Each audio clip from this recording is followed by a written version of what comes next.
हाँ देखिए इसमें कुछ एग्जांपल्स आज हम लोग पहले पढ़ेंगे, ठीक है। Some popular examples of first order reaction. First order reaction की कुछ बहुत जो स्टैंडर्ड एग्जांपल्स हैं वो हम लोग को पता होना चाहिए, और कुछ ऑब्जेक्टिव क्वेश्चंस में ये आपको मिलेंगे भी रिएक्शंस, ठीक है, जिनके बारे में आपको मतलब देखते ही पता लग जाना चाहिए कि इसका ऑर्डर फर्स्ट है ना। मतलब ये मान के चला जाता है कि ये रिएक्शन बच्चों को याद होगी, ठीक है। इसमें सबसे पहला जो एग्जांपल है वो डिकम्पोजिशन ऑफ हाइड्रोजन पेरोक्साइड है।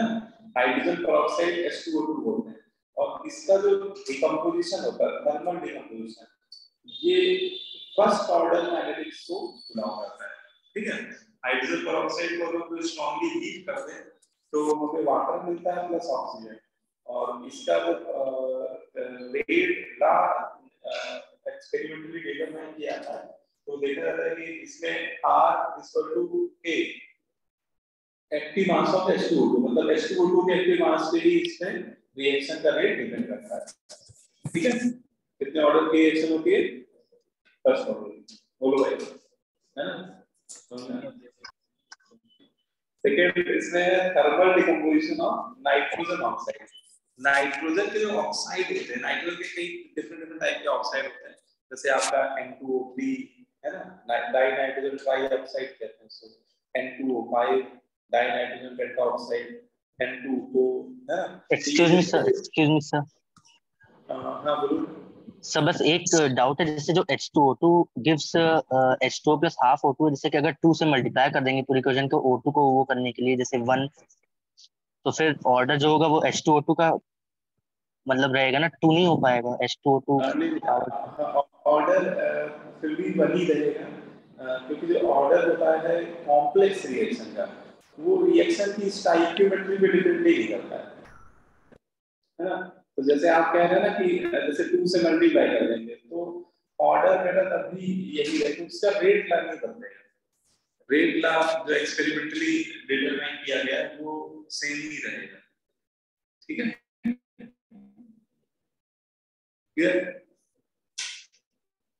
यस, क्योंकि एलिमेंट्री रिएक्शन नहीं, ये एक्चुअली कॉम्प्लेक्स रिएक्शन, ये इसका रेट का उसकी मैकेनिज्म से डिजाइन किया गया है, ठीक है। अब जैसे सेकंड एग्जांपल है, इसमें नाइट्रोजन के बेटा इनमें से कोई भी ऑक्साइड लिखा आपको दिख जाए, ठीक है, और उसको स्ट्रांगली हीट किया जाए तो इससे हीट करने पे एक गैस बनेगी नाइट्रोजन और दूसरी गैस बनेगी ऑक्सीजन, और नाइट्रोजन के ऑक्साइड का जो थर्मल डिकम्पोजिशन होता है ये भी फर्स्ट ऑर्डर काइनेटिक्स को बिलोंग करता है।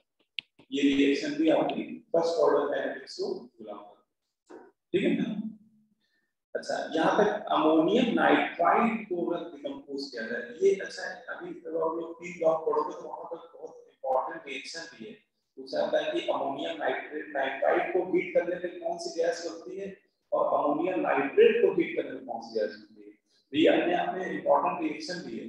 तो इसमें बोलते हैं कि अमोनियम नाइट्राइड या नाइट्रेट हीट जब करते हैं ना तो इससे वाटर निकल जाता है, मतलब एक तरह से इसका डिहाइड्रेशन हो जाता है, और इससे आप देखो टोटल 4 हाइड्रोजन है ना, तो इससे आप 2 मोल वाटर निकालते हो। तो अगर आप थोड़ा सा सिंपल मैथमेटिक्स लगाएंगे कि 2 मोल वाटर निकालने के बाद 2 मोल वाटर जैसे निकलेंगे तो 4 हाइड्रोजन निकल जाएंगे और 2 ऑक्सीजन निकल जाएंगे, बचेगा क्या? तो बचेगा N, और N मतलब N2 गैस, ठीक है। तो ये अपने आप में इंपॉर्टेंट रिएक्शन देगी। What happens when ammonium nitride is strongly heated. तो कभी पूछा है कि अमोनियम नाइट्राइड को हीट कर रहे हैं तो गैस कौन सी लिबरेट होगी? N2।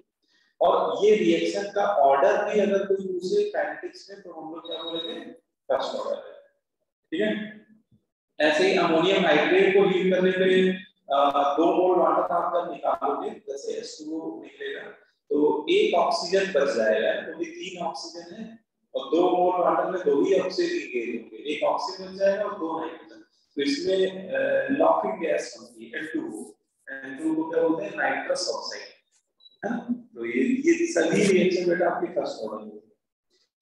तीसरी रिएक्शन है इन्वर्जन ऑफ केन शुगर। ये भी काफी फेमस एग्जांपल है, एनसीईआरटी में आपको मिल जाएगा।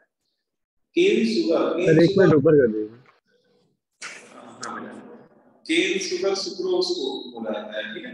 सुक्रोज का मॉलिक्यूलर फॉर्मूला होता है C12H2211, है।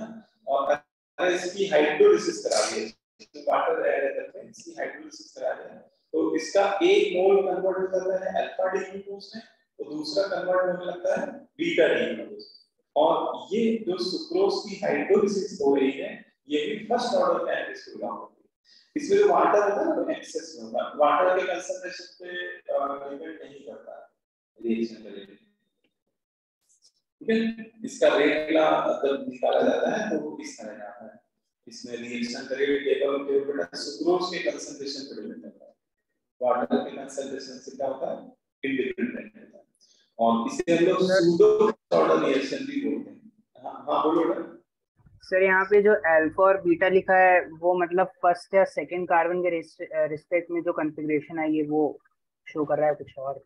हाँ बिल्कुल सही कह रहे हो। वो एक्चुअली अल्फा बीटा जब उसके स्ट्रक्चर्स को हम लोग बनाएंगे ग्लूकोज फ्रक्टोज में, तो उसका जो एलोमेरिक कार्बन होता है उसके रिस्पेक्ट में कॉन्फ़िगरेशन पे डिपेंड करता है। ये भी बायोमॉलिक्यूल में पढ़ेंगे हम लोग, इनके डिटेल स्ट्रक्चर बायोमॉलिक्यूल वाले चैप्टर में आएंगे, ठीक है। यस तो ये हो गया इन्वर्जन ऑफ केन शुगर भी आपका फर्स्ट ऑर्डर हो गया। और इसे सूडो फर्स्ट ऑर्डर रिएक्शन भी बोलते हैं। सूडो क्यों बोलते हैं वो भी ये टॉपिक आया है, उसका रीजन भी आपको समझना है। और एक ये बेटा रिएक्शन है हाइड्रोलिसिस ईस्टर। अगर बेटा ईस्टर की हाइड्रोलिसिस कराई जा रही है ना, तो ईस्टर जब हाइड्रोलाइज होता है, ईस्टर का जनरल फॉर्मूला होता है RC≡O है। और ईस्टर की जब हाइड्रोलिसिस होती है तो बेटा एक मॉलिक्यूल बनता है अल्कोहल का और एक मॉलिक्यूल बनने लगता है कार्बोक्सिलिक है। और ये हाइड्रोलिसिस ईस्टर की एसिडिक मीडियम में ना, ईस्टर की हाइड्रोलिसिस एसिडिक मीडियम में भी होती है और बेसिक मीडियम में भी होती है, ठीक है। जब ये H+ आयन की प्रेजेंस में होती है तो मीडियम कैसा होता है एसिडिक, है। तो एसिडिक मीडियम में फर्स्ट ऑर्डर की रिएक्शन होती है, ठीक है। लेकिन इसमें पॉइंट और है कि अगर बेटा कभी ईस्टर की हाइड्रोलिसिस होती है इस मीडियम में बेसिक मीडियम में, तो वो सेकंड ऑर्डर की होती है। वो एग्जांपल सेकंड ऑर्डर में हम लोग पढ़ेंगे, मतलब उसका रेट का ऐसा आगे रहता है। आप स्टूडेंट के ईस्टर के कंसंट्रेशन पे डिपेंड करता ही करता है। वो जो हाइड्रोक्साइड है जो बेस है ना, उसके कंसंट्रेशन पे डिपेंड नहीं करता है। तो ईस्टर के वो फर्स्ट ऑर्डर होती है। लेकिन अगर मैं लिखा हूं hydrolysis of Easter in basic medium और अल्कलाइन मीडियम, वो सेकंड ऑर्डर होती है। तो ये जरूर देख लिया कि किस मीडियम वाली पूछी जा रही है आपसे, है।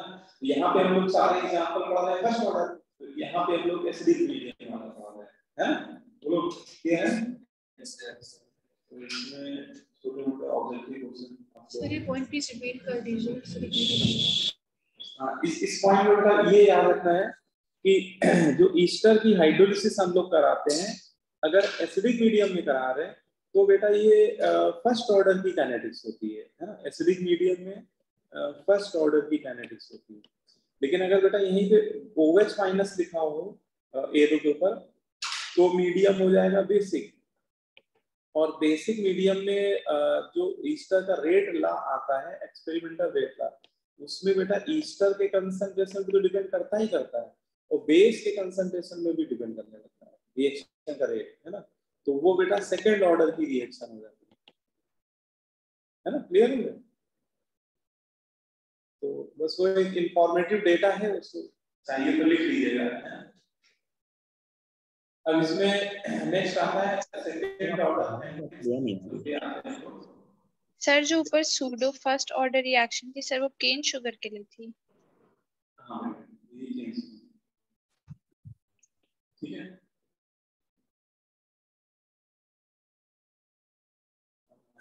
क्लियर हो गया बेटा? सर एक मिनट ऊपर कर दीजिए सर, डिस्कनेक्ट हो गया था। तो अभी आप लोग के हाफ एग्जाम चल रहे हैं ना, कुछ बच्चों के कंप्लीट हो गए हैं, 30 स्टार्ट होने वाले हैं। सर अभी स्टार्ट होना बाकी है।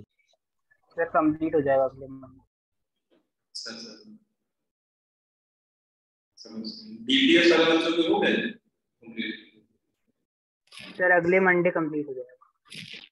अगले मंडे कंप्लीट हो जाएगा। सीमेंस वालों का भी चल नहीं रहा है, हां नॉर्मल में। चलो तब तक तो पूरा तक से उसी बोर्ड वाला तो पूरा होगा।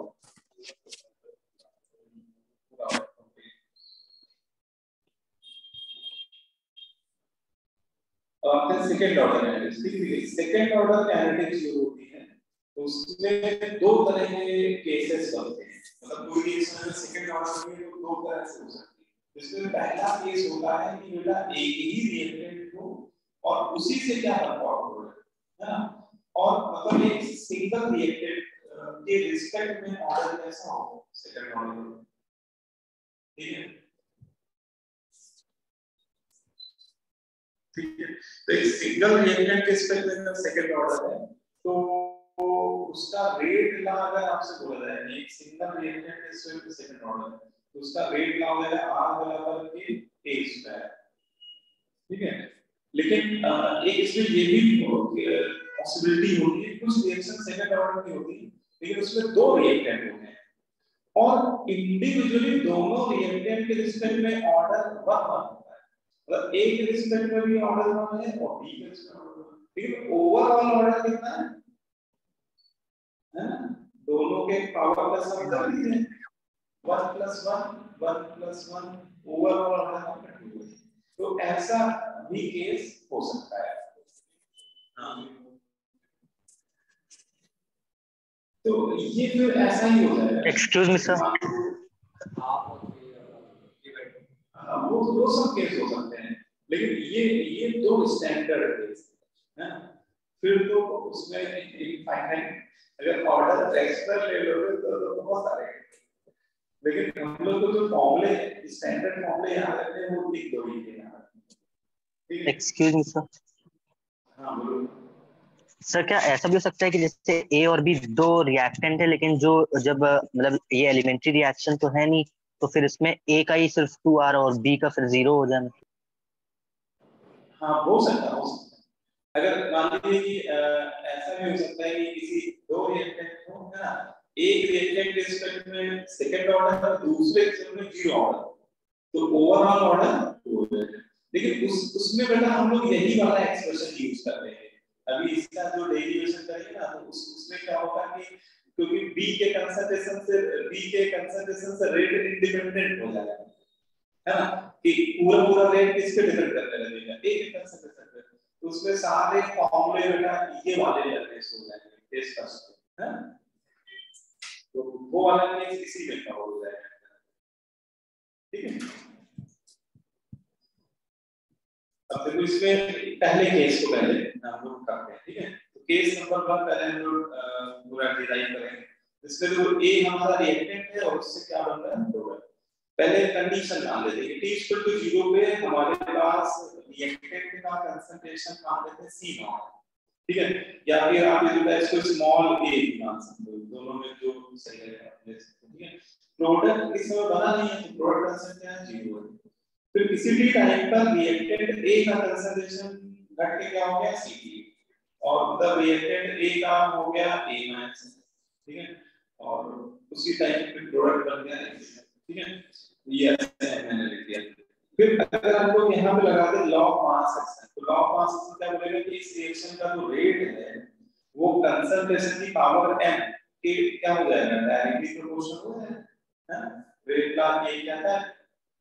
और हम लोग पहले ही मान चुके हैं कि ऑर्डर कितने ऑर्डर की रिएक्शन नहीं सेकंड ऑर्डर, तो m की वैल्यू हम लोग क्या सब्स्टिट्यूट कर देंगे 2 सब्स्टिट्यूट कर देंगे।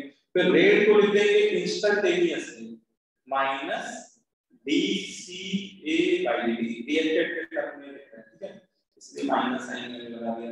रेट को लिख दिया माइनस dCA/dt। अच्छा प्रोपोर्शनलिटी साइन हटा देंगे तो बेटा क्या आ जाएगा कांस्टेंट, रेट कांस्टेंट बोल देंगे इसको और Ca की पावर स्क्वायर, ठीक है। तो ये एक आपकी बन गई डिफरेंशियल इक्वेशन है। अब इस डिफरेंशियल इक्वेशन को बहुत इजीली हम लोग क्या करेंगे सॉल्व करेंगे।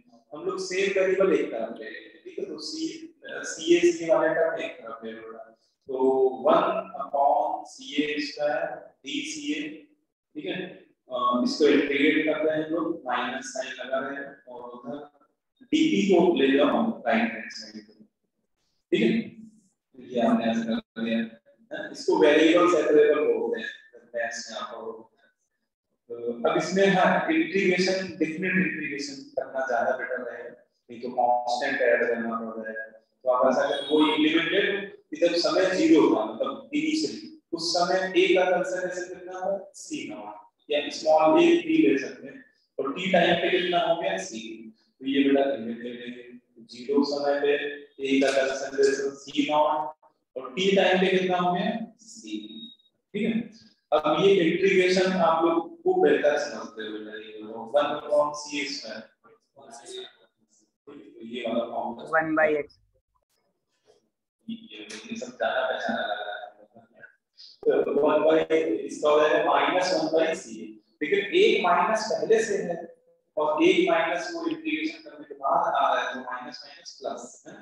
तो ये फाइनली वो माइनस माइनस प्लस हो गया 1/CA, और फिर लिमिट अप्लाई करते हैं c0 c3, इधर के इधर बेटा कोई नहीं, तो 1 है, 1 का इंटीग्रेशन dt इसका t होता है 0 से t, फिर वो सब वैल्यू लिमिट अप्लाई करने की अपर लिमिट माइनस हो, तो फॉर्मूला देखिए आपका ऐसा आ रहा है 1/CT minus 1/C0 is equal to TT, ठीक है। ये बन गया, ये काइनेटिक इक्वेशन बोली जाती है सेकंड ऑर्डर की, लेकिन ये तब आ गई जब एक ही रिएक्टेंट के रिस्पेक्ट में second order, case number 1 case, तो this is the kinetic equation of first order, ठीक। तो ये आपकी काइनेटिक इक्वेशन है और सेकंड ऑर्डर रिएक्शन, ठीक है। तो सेकंड ऑर्डर रिएक्शन की आपकी क्या होगी काइनेटिक इक्वेशन, ठीक है ना। तो इसको हम लोग को रट्टा मार लेना है, तो फिर न्यूमेरिकल में हम लोग डायरेक्ट इसी को लगाया करेंगे 1/CT minus 1/C0 इसमें कौन सा टर्म क्या है बराबर, CT क्या है concentration of liquid at time t, और C0 इनिशियल के रेट कांस्टेंट, ठीक है।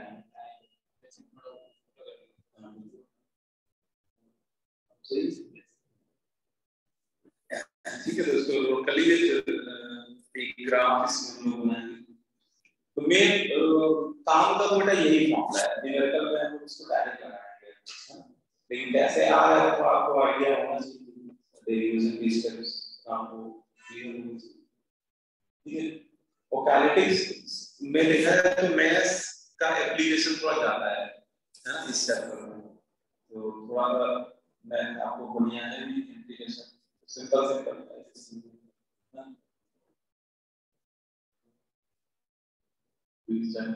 आपको आसान है, मैथ्स वाले बच्चों को बहुत आसान है, ठीक है। लेकिन यही चैप्टर जब मेडिकल वाले बच्चों को पढ़ाया जाता है, नीट वाले बच्चों को, तो उनको इंटीग्रेशन कैसे आता है ना, तो मेडिकल वाले बच्चे कितना इंटीग्रेशन है पढ़ते हैं, उनको तो बेसिक फॉर्मूले भी सही से नहीं आ पाते हैं इंटीग्रेशन, उनको दिक्कत आती है, उनको बस सीधे बोला जाता है बेटा ये फॉर्मूला रट्टा मार लो, ये मत ज्यादा देखो नहीं आ जाए क्योंकि वो उसी में होता है, उलझ जाते हैं, ऐसा हो जाता है, क्या करना, ठीक है। तो एक्सक्यूज मी सर, हाँ बोलो सर आपकी आवाज थोड़ी मतलब जैसे लग रहा है स्पीकर से कोई आ रही है, क्लियर नहीं आ रही है। यस ऐसा लग रहा है आप बहुत दूर से बोल रहे हैं।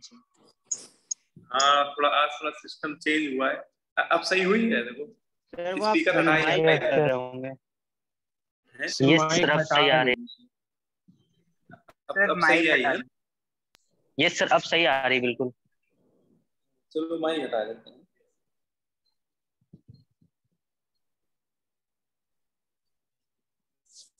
माइक थोड़ा दूर कर दे, ठीक है। अब देखो, अब इसमें ग्राफ हम लोग बनाएंगे 1/CT वर्सेस t, ठीक है। y एक्सिस में हम लोग ले रहे हैं 1/CT और x एक्सिस में क्या ले रहे हैं टाइम, तो ये आप बताओ कैसा बनेगा इससे, इसको आपने ले लिया y एक्सिस के मान और टाइम को ले लिया x एक्सिस के मान। 1/c0 तो कांस्टेंट ही होगा, है ना। तो ये आपका बनेगा kx माइनस 1/c0, मतलब y equal to mx minus 1/c, है ना, प्लस हो जाएगा। तो आपकी इक्वेशन आ गई, पॉजिटिव स्लोप की आ रही है और इंटरसेप्ट भी पॉजिटिव है y एक्सिस है। तो आपकी इक्वेशन पॉजिटिव स्लोप की भी है और इंटरसेप्ट भी उसका पॉजिटिव आ रहा है।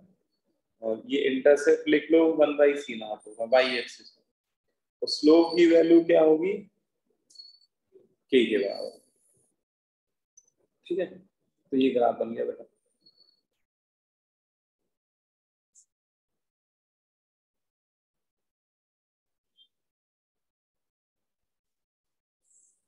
ठीक है, तो ये बेसिक ग्राफ है 1/c0 1/c2 versus t increasing line बनती है।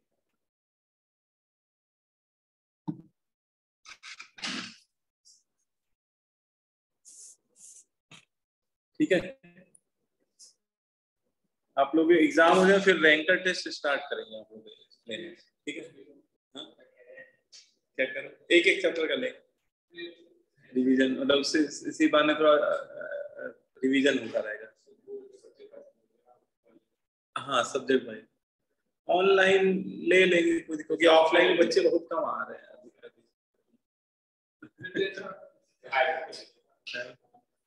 या तो सब लोग आए ऑफलाइन तो मजा आया है ना, ऑफलाइन टेस्ट में तो वैसे जो रियल टेस्ट होता है ऑफलाइन ही होता है। ठीक है, लेकिन लेंगे जरूर चाहे ऑफलाइन में चाहे ऑनलाइन में।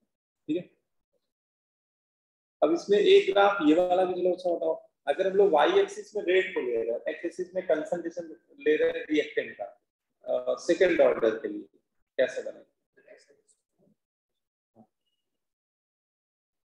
ठीक है, y एक्सिस में रेट और x एक्सिस में concentration, parabola passing through origin, parabola straight line कुछ और, y एक्सिस में रेट दिया हुआ पैराबोला पैराबोला, ठीक सही। तो यहाँ पैराबोला बनेगा, देखो उसका ऐसा हम लोग जो डेरिवेशन की पहली लाइन थी बस उसी से बन जाएगा, जिसमें हम लोग लिखा था रेट जो है वो कंसंट्रेशन फॉर m के प्रोपोर्शनल है और m की वैल्यू 2 रख दी थी। ठीक है, तो सेकेंड ऑर्डर के रिस्पेक्ट में तो यहाँ हो जाएगा r is directly proportional to ca²। तो ये आपका पैराबोला बनता है ना, बस बना दिए पैराबोला, ओपनिंग अपवर्ड वाला। ठीक, आधा ही बनाएंगे क्योंकि कंसंट्रेशन निगेटिव हो नहीं सकता है, तो पॉजिटिव एक्सिस में जाएगा फर्स्ट पॉजिटिव। फिर हाफ लाइफ निकाल लेते हैं ना, हाफ लाइफ तो क्या होगा, हाफ लाइफ में बेसिक बात वही कि वो टाइम इंटरवल जिसमें रिएक्टेंट आधा क्या हो जाएगा डिकम्पोज, वही हाफ लाइफ हो जाएगा। तो Ct हो जाएगा बेटा C0 लेके चले थे और आधा डिकम्पोज हो गया तो बचा कितना C0/2। अब ये दोनों वैल्यूज हम लोग यहाँ सब्स्टिट्यूट करते हैं, देखो Ct की जगह रख देंगे C0/2, Ct की जगह रख देंगे C0/2, तो ये हो जाएगा 2/C0 और ये हो गया 1/C0 is equal to K into T half, और ये आपका फाइनली आएगा T half is equal to 1/KC0। देखो आ रहा है ना, यस सर, है ना। ये बेटा सेकेंड ऑर्डर की हाफ लाइफ का फॉर्मूला हो जाए, सेकेंड ऑर्डर रिएक्शन की हाफ लाइफ हम लोग इस फॉर्मूले से निकाल सकते हैं। और ऊपर कर दिए थोड़ा, है ना, तो देख लेता T हाफ बराबर 1/KC0। अब यहाँ पे एक हम लोग अब लिखने जा रहे हैं, इतने बात सबको समझ में आ गई है ना। अब देखो, अब इसके बाद हायर ऑर्डर में अगर हम लोग जाए तो सेकेंड ऑर्डर के बाद हायर ऑर्डर कौन सी आएगी, थर्ड ऑर्डर आएगी। ठीक है, वैसे हायर ऑर्डर की पॉसिबिलिटी कम होने लगती है, मतलब हायर ऑर्डर की रिएक्शन बहुत रेयरली मिलती है, लेकिन मान लो क्वेश्चन बनाने वाले ने बना ही दिया और थर्ड ऑर्डर पे क्वेश्चन फ्रेम कर दिया, या फोर्थ ऑर्डर पे एक हाइपोथेटिकली क्वेश्चन बना दिया, या फ्रैक्शनल ऑर्डर पे बना दिया, है ना, 3/2 बोल दिया एडिशन का ऑर्डर है, तो ऐसे हम लोग क्या कितने सारे फॉर्मूले याद करेंगे? चलो जीरो का याद कर लिया, फर्स्ट का याद कर लिया, सेकंड का याद कर लिया, ऐसे तो कोई लिमिट ही नहीं है देखा जाए तो फिर क्या करते हैं हम लोग, इसको जनरलाइज कर देते हैं, nth ऑर्डर के लिए निकाल देते हैं। कैसे? देखो, जो जो ये वाला डेरिवेशन है, इसी में बस आप नोट मत करिएगा, जो आप बस देखते जाइए, है ना। अगर मैं मान लूं कि यही थर्ड ऑर्डर है, मतलब m/3 है, एक सेकंड देखिए, तो यहाँ पे m/3 रख देंगे, तो फिर अगली लाइन में यहाँ CA³ का इंटीग्रेशन होने लगेगा और 1/x³ का इंटीग्रेशन dx के रिस्पेक्ट में आएगा माइनस का 2x²। देखिए सही बता रहा हूँ मैं, ये चेक कर लीजिए, है ना, 1/x³ का इंटीग्रेशन माइनस का 1/2x²। तो अगली लाइन में ये आ जाएगा, देखो माइनस माइनस तो प्लस हो जाएगा और यहाँ 2OCA²। ठीक है, फिर हम लोग लिमिट रख देंगे तो ये हो जाएगा CT², C0², वो 2 इधर ले लेंगे राइट साइड, तो ये आपका फॉर्मूला बन जाएगा किस ऑर्डर के लिए? Third order. ठीक है, अब देखिए यहाँ पे एक ट्रेंड बनता हुआ दिख रहा है। कैसे? जब ऑर्डर थर्ड मैंने माना, जब थर्ड माना तो CT की पावर एक यूनिट कम है, 2 आई, है ना, C0 की और पावर भी एक यूनिट कम आई और वही नंबर 2 यहाँ भी मल्टीप्लाई हुआ। ठीक है, अच्छा यही चीज आप सेकंड ऑर्डर में भी देख सकते हैं कि जब ऑर्डर सेकंड हमने सेकंड ऑर्डर की एक इक्वेशन निकाली तो C की पावर एक कम आई, 2 - 1 मतलब 1, है ना, बस वही कि 1 हर जगह लिखा नहीं जाता है 1, और यहाँ भी 1। ठीक है, तो इसी को बेटा अगर हम लोग जनरलाइज कर दें nth ऑर्डर के लिए, ठीक है, तो nth ऑर्डर की इक्वेशन का जनरल फॉर्मूला हो जाएगा 1/CT की पावर, बताओ कितनी लिखते हैं? बहुत बढ़िया, एक यूनिट का, और C0 की पावर फिर से कितनी हो जाएगी? n-1, और यही नंबर n-1 मल्टीप्लाई हो जाएगा KT के साथ। ठीक है, यही सेम नंबर मल्टीप्लाई हो जाएगा KT के साथ, तो ये आपका बनेगा फॉर्मूला, nth ऑर्डर काइनेटिक्स का जो फॉर्मूला बनेगा वो ये फॉर्मूला बनेगा। ठीक है, 1/CT की पावर n-1 माइनस 1/C0 की पावर n-1 बराबर n-1 KT। लेकिन इसकी एक लिमिटेशन, ये रिस्ट्रिक्शन है कि n बराबर 1 मत रख देना इस फॉर्मूले में, ये इसके लिए वैलिड है, क्योंकि 1 रखते ही वो 0 बराबर 0 प्रूफ होने लगेगा, ऐसा मतलब कुछ रिजल्ट ही नहीं मिलेगा। तो आपको क्या करना पड़ेगा, फर्स्ट ऑर्डर के लिए फॉर्मूले सारे याद रखने पड़ेंगे, वो वाले फॉर्मूले इससे नहीं मिलने वाले, बाकी हर एक ऑर्डर का फॉर्मूला इससे मिल जाएगा एक्सेप्ट n=1, है ना। जैसे आपको जीरो ऑर्डर का फॉर्मूला भूल गए, लेकिन आपको अगर ये वाला जनरल फॉर्मूला याद है तो आप n बराबर 0 रखो, देखो वही जीरो ऑर्डर वाली काइनेटिक इक्वेशन मिल जाएगा, C0 - CT बराबर। अब जैसे सेकंड ऑर्डर के लिए अभी हम लोग इसको चेक कर लोगे, सेकंड चेक क्या करना है, आप लिखिए सीधे n बराबर 2 रख दो, तो ये आपका फॉर्मूला बन गया जो अभी हम लोगों ने डिराइव किया है सेकंड ऑर्डर में, है ना, ये बन गया। तो वही फॉर्मूला तो है, 1/CT - 1/C0। मान लीजिए थर्ड ऑर्डर है, तो थर्ड ऑर्डर के लिए फॉर्मूला हो जाएगा 1/CT² माइनस 1/C0² = 2 KT। तो इसका मतलब अगर कोई हायर ऑर्डर पे अगर कोई न्यूमेरिकल आपको बना के दे भी दे तो भी हम लोग के लिए कोई हेडेक वाली बात नहीं है। अगर हमें जनरल nth ऑर्डर वाला फॉर्मूला याद कर रखा है तो कोई भी ऑर्डर एक्सेप्ट n=1, कोई भी ऑर्डर, यहाँ तक कि बेटा आपको अगर फ्रैक्शनल ऑर्डर की बात कभी करने लगे, मान लो कि बोलते कि एक रिएक्शन है उसका ऑर्डर 3/2 है ना, और उस पे बेस्ड क्वेश्चन फ्रेम कर दे कि पूछे कि बताओ 10 मिनट पे क्या कंसंट्रेशन होगा, इनिशियल कंसंट्रेशन आपको दे दे, तो हम लोग क्या करेंगे, इसी फॉर्मूले में n बराबर क्या रख देंगे, सीधा n/2, कोई डेरिवेशन करने की जरूरत नहीं है ना, क्योंकि स्टैंडर्ड डेरिवेशन तो ठीक है लेकिन ऐसे हम लोग हर उसमें थोड़ी ना करेंगे डेरिवेशन। तो अगर n बराबर हम लोग 3/2 रख देंगे तो देखो ये फॉर्मूला आ जाएगा, 1 upon square root of C T minus 1 upon square root of C naught is equal to 1/2 K, है ना।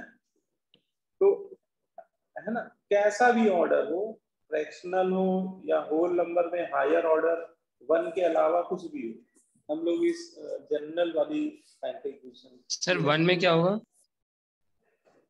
1 में तो ये पूरा इक्वेशन डिमिनिश्ड हो जाएगी, वो 0 बराबर 0 आने लगेगा, है ना। तो ये फॉर्मूला लिख लेना, this formula is not valid for first order, है ना। ये इसकी लिमिटेशन है, this formula is not applicable for first order calculus. Sir इसका कोई प्रैक्टिकल रीजन है या फिर सिर्फ यही है? प्रैक्टिकल रीजन कैसे दूं बेटा? तो मतलब फर्स्ट ऑर्डर रिएक्शन बाकी सबसे अलग होती है किसी रिस्पेक्ट में। देखो नहीं, तो फर्स्ट उसका ऑर्डर इंटीग्रेशन ln के टर्म्स में आने लगेगा ना। हाँ, उसके इंटीग्रेशन में log ln आने लगता है, और इसके जनरल फॉर्मूले ln का कहीं नामो निशान नहीं, तो इसलिए वो मैच करेगा ही, है ना। बाकी और कोई प्रैक्टिकल कैसे बताऊं, ठीक है ना। तो उसमें बस आप समझ सकते हो बात। अब देखो ऐसे ही बेटा, हाफ लाइफ का जनरल फॉर्मूला अगर पता चल जाए तो एक संकट और कटे, है ना। क्योंकि ऐसे कितनी हाफ लाइफ याद करेंगे, 0 ऑर्डर की हाफ लाइफ C0/2 के, फिर अच्छा फर्स्ट ऑर्डर की तो याद ही करनी पड़ेगी। फर्स्ट ऑर्डर का क्या फॉर्मूला था, 0.693 अपॉन, फर्स्ट ऑर्डर का तो मजबूरी याद है क्योंकि वो इससे नहीं मिलेगा। लेकिन बाकियों का ना याद करके आप बेटर है कि ये वाला फॉर्मूला अगर याद कर ले तो इससे भी समस्या से निजात मिल जाएगी, है ना। t हाफ बराबर 2 की पावर 1 n-1 के C0 पर n-1, ठीक है।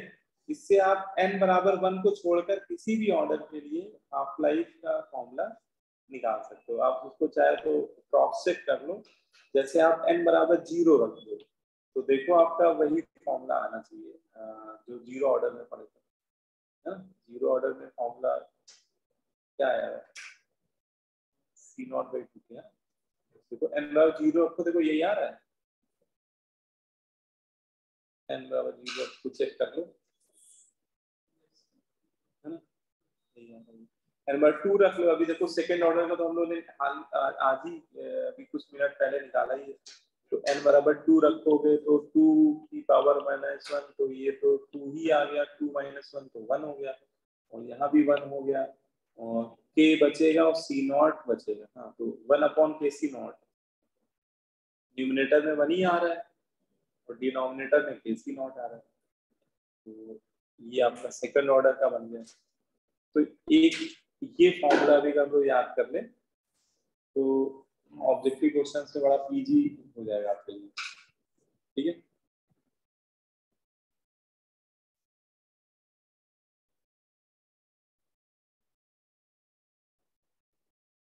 और इसमें ये भी है कि अब पिछले PYQ अगर आप लोग देखेंगे प्रीवियस ईयर क्वेश्चन, तो उसमें फ्रैक्शनल ऑर्डर पे क्वेश्चन एक बार बस पूछा है इन लोगों ने, एक ही बार पूछा, तब से पूछा नहीं है। तो बाकी जितने भी क्वेश्चन आए या 0 ऑर्डर पे, फर्स्ट ऑर्डर पे, सेकंड ऑर्डर पे, तो अब IIT एडवांस वालों के पास मसाला है काइनेटिक्स में फ्रैक्शनल ऑर्डर पे, वो क्योंकि फ्रैक्शनल ऑर्डर के फॉर्मूले बच्चे कहाँ याद रखते हैं, है ना।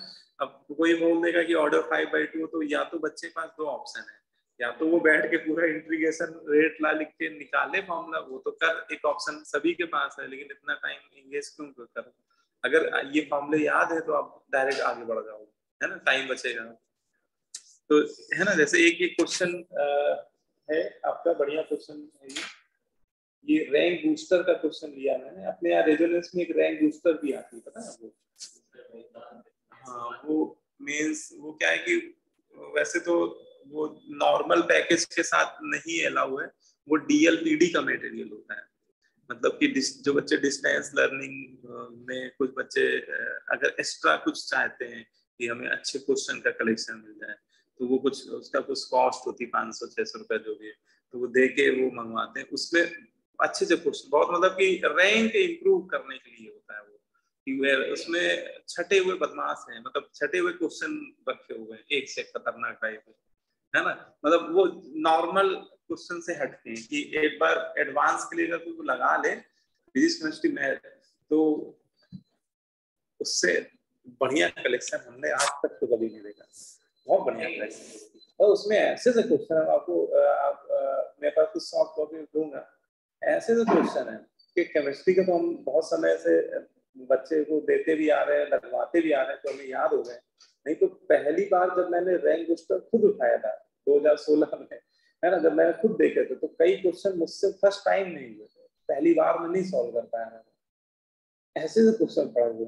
तब उसमें 2-3 बार जूझे, लगाया कि यार कैसे नहीं होगा कैसे नहीं होगा, है ना, तब पता लगा ये करना था। उसमें उसमें बहुत ऐसी सी ट्रिक है कि क्वेश्चन पढ़ने के बाद आपको अगर आप नॉर्मल मेथड से करोगे तो काफी लंबे लंबे जाएंगे, सॉलिड स्टेट में इतने ऐसे से क्वेश्चन है कि उनको सॉल्व करना नॉर्मल मेथड से बहुत डिफिकल्ट होता है।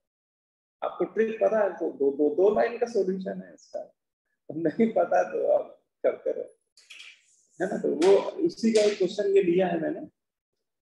हाँ, अभी तो अगर आपको सीट लगाओ, लेकिन ये कि अगर आप उसे मांगोगे तो मेरे पास सॉफ्ट कॉपी केमिस्ट्री की है, तो अगर कोई बच्चा मांगेगा, अच्छा बच्चा मतलब जिसके टेस्ट में नंबर अच्छे आ रहे हैं तो अभी उसी को दूंगा।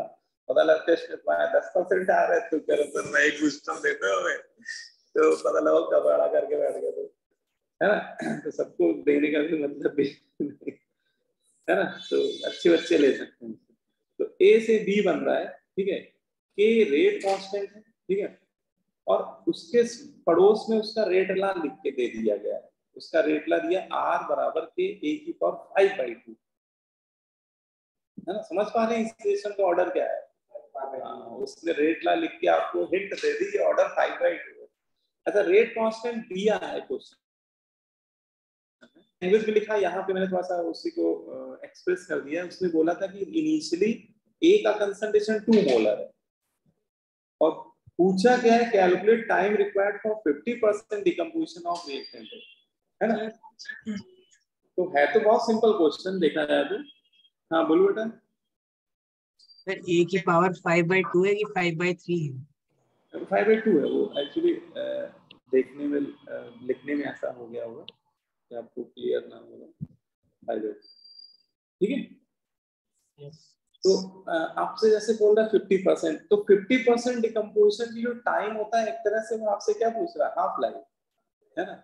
और एक तो फिर अब वही बात है ना कि अगर आपको nth ऑर्डर का फॉर्मूला याद है तब तो आप खट से n बराबर 5/2 करके निकाल लोगे, नहीं तो आपको पूरा डिराइव करके लाना पड़ेगा, और वो एक समस्या है ना, मतलब उसमें टाइम आपका ज्यादा चला जाए।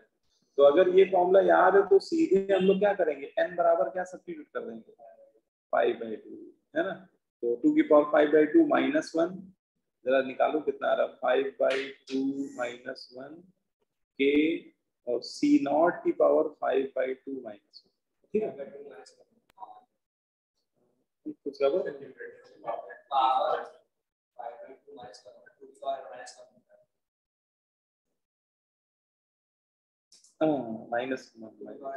ठीक ठीक, 2 की पावर n है, ठीक है ना। अब इसको अगली लाइन में थोड़ा और सिंप्लीफाई कर देते हैं। 5/2 कितना होता है, 2.5 -1 3/2, तो 2 की पावर 3/2, है ना। और यहाँ भी बचेगा 3/2, है ना, इंटू के C नॉट की पावर 3/2। अब उसी को थोड़ा सिंप्लीफाई करके निकालोगे तो इतना आएगा, ये आंसर है इस क्वेश्चन का, ठीक है। तो वो सिंपल ही है, लेकिन वही बात है अगर फॉर्मूला याद है तो बहुत आसान लग रहा है, लेकिन अगर जिस उसको फॉर्मूला नहीं याद होगा उसको लिए मुसीबत हो जाएगी, वो पूरा डिराइव करेगा तब आएगा। सर -1 कहाँ गया, जो माइनस, ये है तो माइनस। अच्छा, तो इसमें देखो, इसमें माइनस तो गड़बड़ हो गया, C02 होगा ना,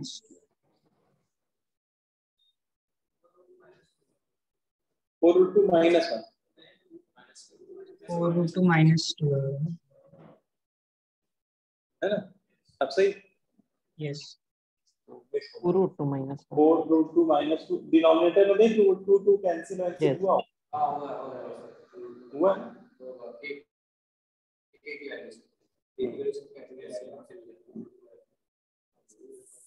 अच्छा के की वैल्यू रखी नहीं शायद, हाँ तो के रख देना तो और थोड़ा आसान सा आंसर होता है। ठीक है क्वेश्चन, ठीक है तो एक तरह से ये फ्रैक्शनल ऑर्डर पे बेस्ड था क्वेश्चन।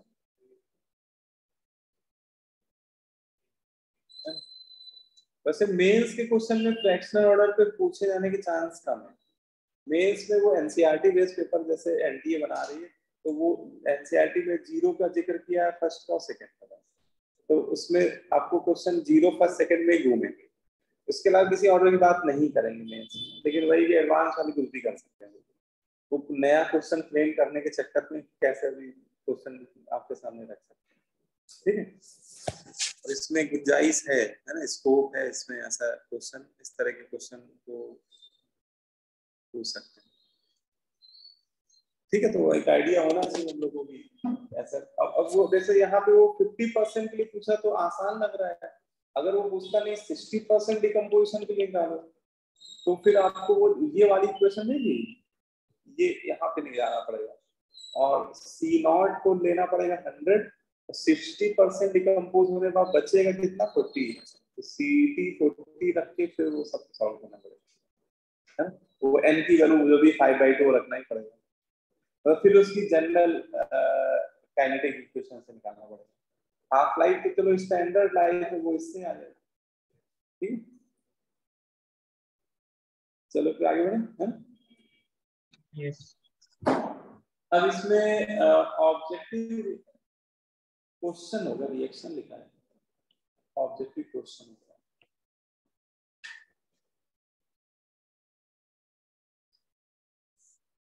देखो इसमें बोला जा रहा है कि when order of reaction is not directly given, तो वो ऑब्जेक्टिव क्वेश्चन के लिए एक बड़ा इंपॉर्टेंट पॉइंट मैं आपको बताने जा रहा हूँ।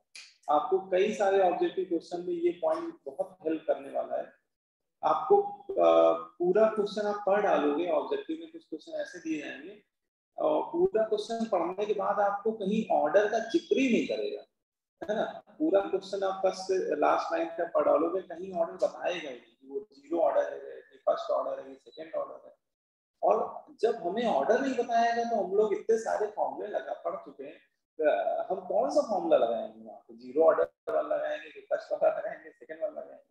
तो वहां पे आपको एक ध्यान रखना होगा, जब भी क्वेश्चन ऐसा हो कि ऑर्डर के बारे में डायरेक्टली कुछ ना बोल रहा हो, है ना, किसी क्वेश्चन में when order of reaction is not directly given, तो हम लोग क्या करेंगे, then we have check unit of rate constant. फिर हमें उस क्वेश्चन में वो रेट कांस्टेंट जरूर दे रहा होगा, रेट कांस्टेंट के की वैल्यू दे रहा होगा और हम लोग के की यूनिट चेक करेंगे, यूनिट से पता लगाएंगे, है ना।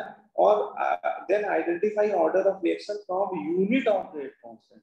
रेट कांस्टेंट की यूनिट को देखकर भी ऑर्डर का आइडिया लगाया जा सकता है। कैसे, देखो एक आपको फॉर्मूला पहले बताता हूँ, unit of rate constant for nth order. nth order के लिए एक आपको ये फॉर्मूला याद होना चाहिए। nth ऑर्डर के लिए रेट कांस्टेंट की यूनिट का जो जनरल फॉर्मूला होता है वो होती है K = mole per litre whole power 1 - n second inverse 1 - n और टाइम इनवर्स। अभी इसको टाइम लिखना ज्यादा बेटर है, क्योंकि काइनेटिक्स में टाइम सेकंड में भी हो सकता है, मिनट्स में भी हो सकता है, आवर में भी हो सकता है। तो अगर रेट कांस्टेंट की यूनिट का जनरल फॉर्मूला लिखा जाए तो वो ये होता है, मोल पर लीटर की power 1 - n into time inverse. अच्छा, मोल पर लीटर को मोलरिटी बोलते हैं, तो इसकी जगह कैपिटल M भी लिख के दिया जा सकता है, कैपिटल M की पावर 1 - n टाइम इनवर्स। ठीक है, तो ये जनरल फॉर्मूला मैंने बताया आपको nth ऑर्डर के लिए। अब मान लीजिए कोई रिएक्शन जीरो ऑर्डर की है ना, तो उसका रेट कांस्टेंट की यूनिट क्या होगी अगर आपसे पूछे है, तो हम लोग क्या करेंगे, n की वैल्यू क्या रख देंगे, यहाँ पे जीरो सब्स्टिट्यूट कर देंगे, तो उससे हमारी k की यूनिट आएगी मोल पर लीटर की पावर 1 - 0, मतलब वो मोल पर लीटर ही आ जाएगी एक तरह से, मोल पर लीटर इनवर्स और टाइम इनवर्स, है ना। अब देखो टाइम सेकंड में भी हो सकता है, मिनट में भी, तो इसका मतलब ये ऐसे भी लिखा सकता है, मोल पर लीटर को मोलरिटी लिख दिया, हो सकता है टाइम सेकंड में हो तो सेकंड इनवर्स, या फिर मोलरिटी इनवर्स मिनट इनवर्स, ठीक है, या मोलरिटी इनवर्स आवर इनवर्स है ना, तो इनमें से कोई भी यूनिट आपको लिख के दी जा सकती है। सर मोलैरिटी इनवर्स कैसे होगी सर? तो वो तो मोल की पावर 1 होगी। मोल पर लीटर एन की वैल्यू क्या रखी थी हम लोगों ने? 0 रखी थी सर उसकी बात कर रहा हूँ सर, जो कैपिटल एम है उसमें -1 नहीं होगी। हाँ तो सही करो, मोलरिटी की पावर तो 1 आ रही है ना, molarity into second inverse, molarity into minute inverse, है ना, क्योंकि मोल पर लीटर को ही पूरा पूरा मोलरिटी बोल रहे हैं, है ना। तो ये आपकी यूनिट आएगी इसके लिए 0 ऑर्डर। लेकिन मान लो बेटा फर्स्ट ऑर्डर रिएक्शन हुई तो n की वैल्यू 1 रखेंगे तो क्या आएगा, ये तो पूरा समाप्त हो जाएगा, है ना। 1 - 1 तो 0, किसी की पावर 0 मतलब 1। तो फर्स्ट ऑर्डर में रेट कांस्टेंट की यूनिट आती है टाइम इनवर्स, ठीक है। वो आपको बेटा सेकेंड इनवर्स भी लिख के दे सकता है, या मिनट इनवर्स भी लिख के दे सकता है, या आर इनवर्स भी लिख के दे सकता है, ठीक है। तो कोई भी यूनिट ऐसे लिख के दे सकता है, ठीक है। तो ये फर्स्ट ऑर्डर। अच्छा क्वेश्चन में हम लोग उल्टा करेंगे, क्वेश्चन में ऐसे आपको उसने second inverse they the rate constant की यूनिट, तो हम लोग समझ जाएंगे अच्छा फर्स्ट ऑर्डर है, ऐसे उल्टा पता लगा लिया। अगर मोलरिटी सेकेंड इनवर्स दे दी, मान लो के की यूनिट, आपने के की यूनिट देखी और मोलरिटी सेकेंड इनवर्स लिखी हुई है, तो हम लोग समझ जाएंगे अच्छा 0 ऑर्डर है ना। हम लोग उल्टा रिवर्स पता कराएंगे। अब जैसे सेकेंड ऑर्डर के लिए क्या आनी चाहिए के की यूनिट, मोल पर लीटर, यहाँ पे n बराबर 2 रखेंगे तो ये -1 तो लीटर ऊपर मोल नीचे, तो आपका आएगा litre mole inverse time inverse, है ना। इसका मतलब इसको ऐसे लिख लो, मोलरिटी इनवर्स सेकेंड इनवर्स, या फिर मोलरिटी इनवर्स मिनट इनवर्स, है क्लियर है। अब मान लो 3/2 ऑर्डर है, फ्रैक्शनल ऑर्डर है, तो कैसा भी ऑर्डर है ना सबके लिए ये फॉर्मूला, इसमें तो n बराबर 1 भी हो सकता है, इस फॉर्मूले में तो n बराबर 1 भी रख सकते हैं, तो इसलिए तो सभी के लिए वैलिड है। तो इसमें आ जाएगा मोल की पावर हाफ, ठीक है, लीटर की पावर -1/2 इनटू सेकेंड इनवर्स या मिनट इनवर्स, ठीक है। तो ये आप समझ जाओगे, मतलब रेट कांस्टेंट की यूनिट से कई बार हम लोग को देखना पड़ेगा।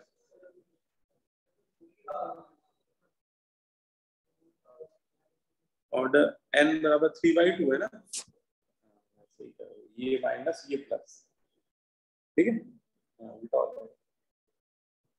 मोल की पावर -1/2 लीटर की पावर 1/2 इनटू सेकेंड, ठीक है। तो समझ में आ गई बात, समझ में। तो न्यूमेरिकल्स में खासकर ऑब्जेक्टिव क्वेश्चन में जब आपको ऑर्डर ना बताया जाए तो एक बार आप के की यूनिट देख लीजिएगा, उससे आपको आइडिया लग जाएगा ऑर्डर की, ठीक है।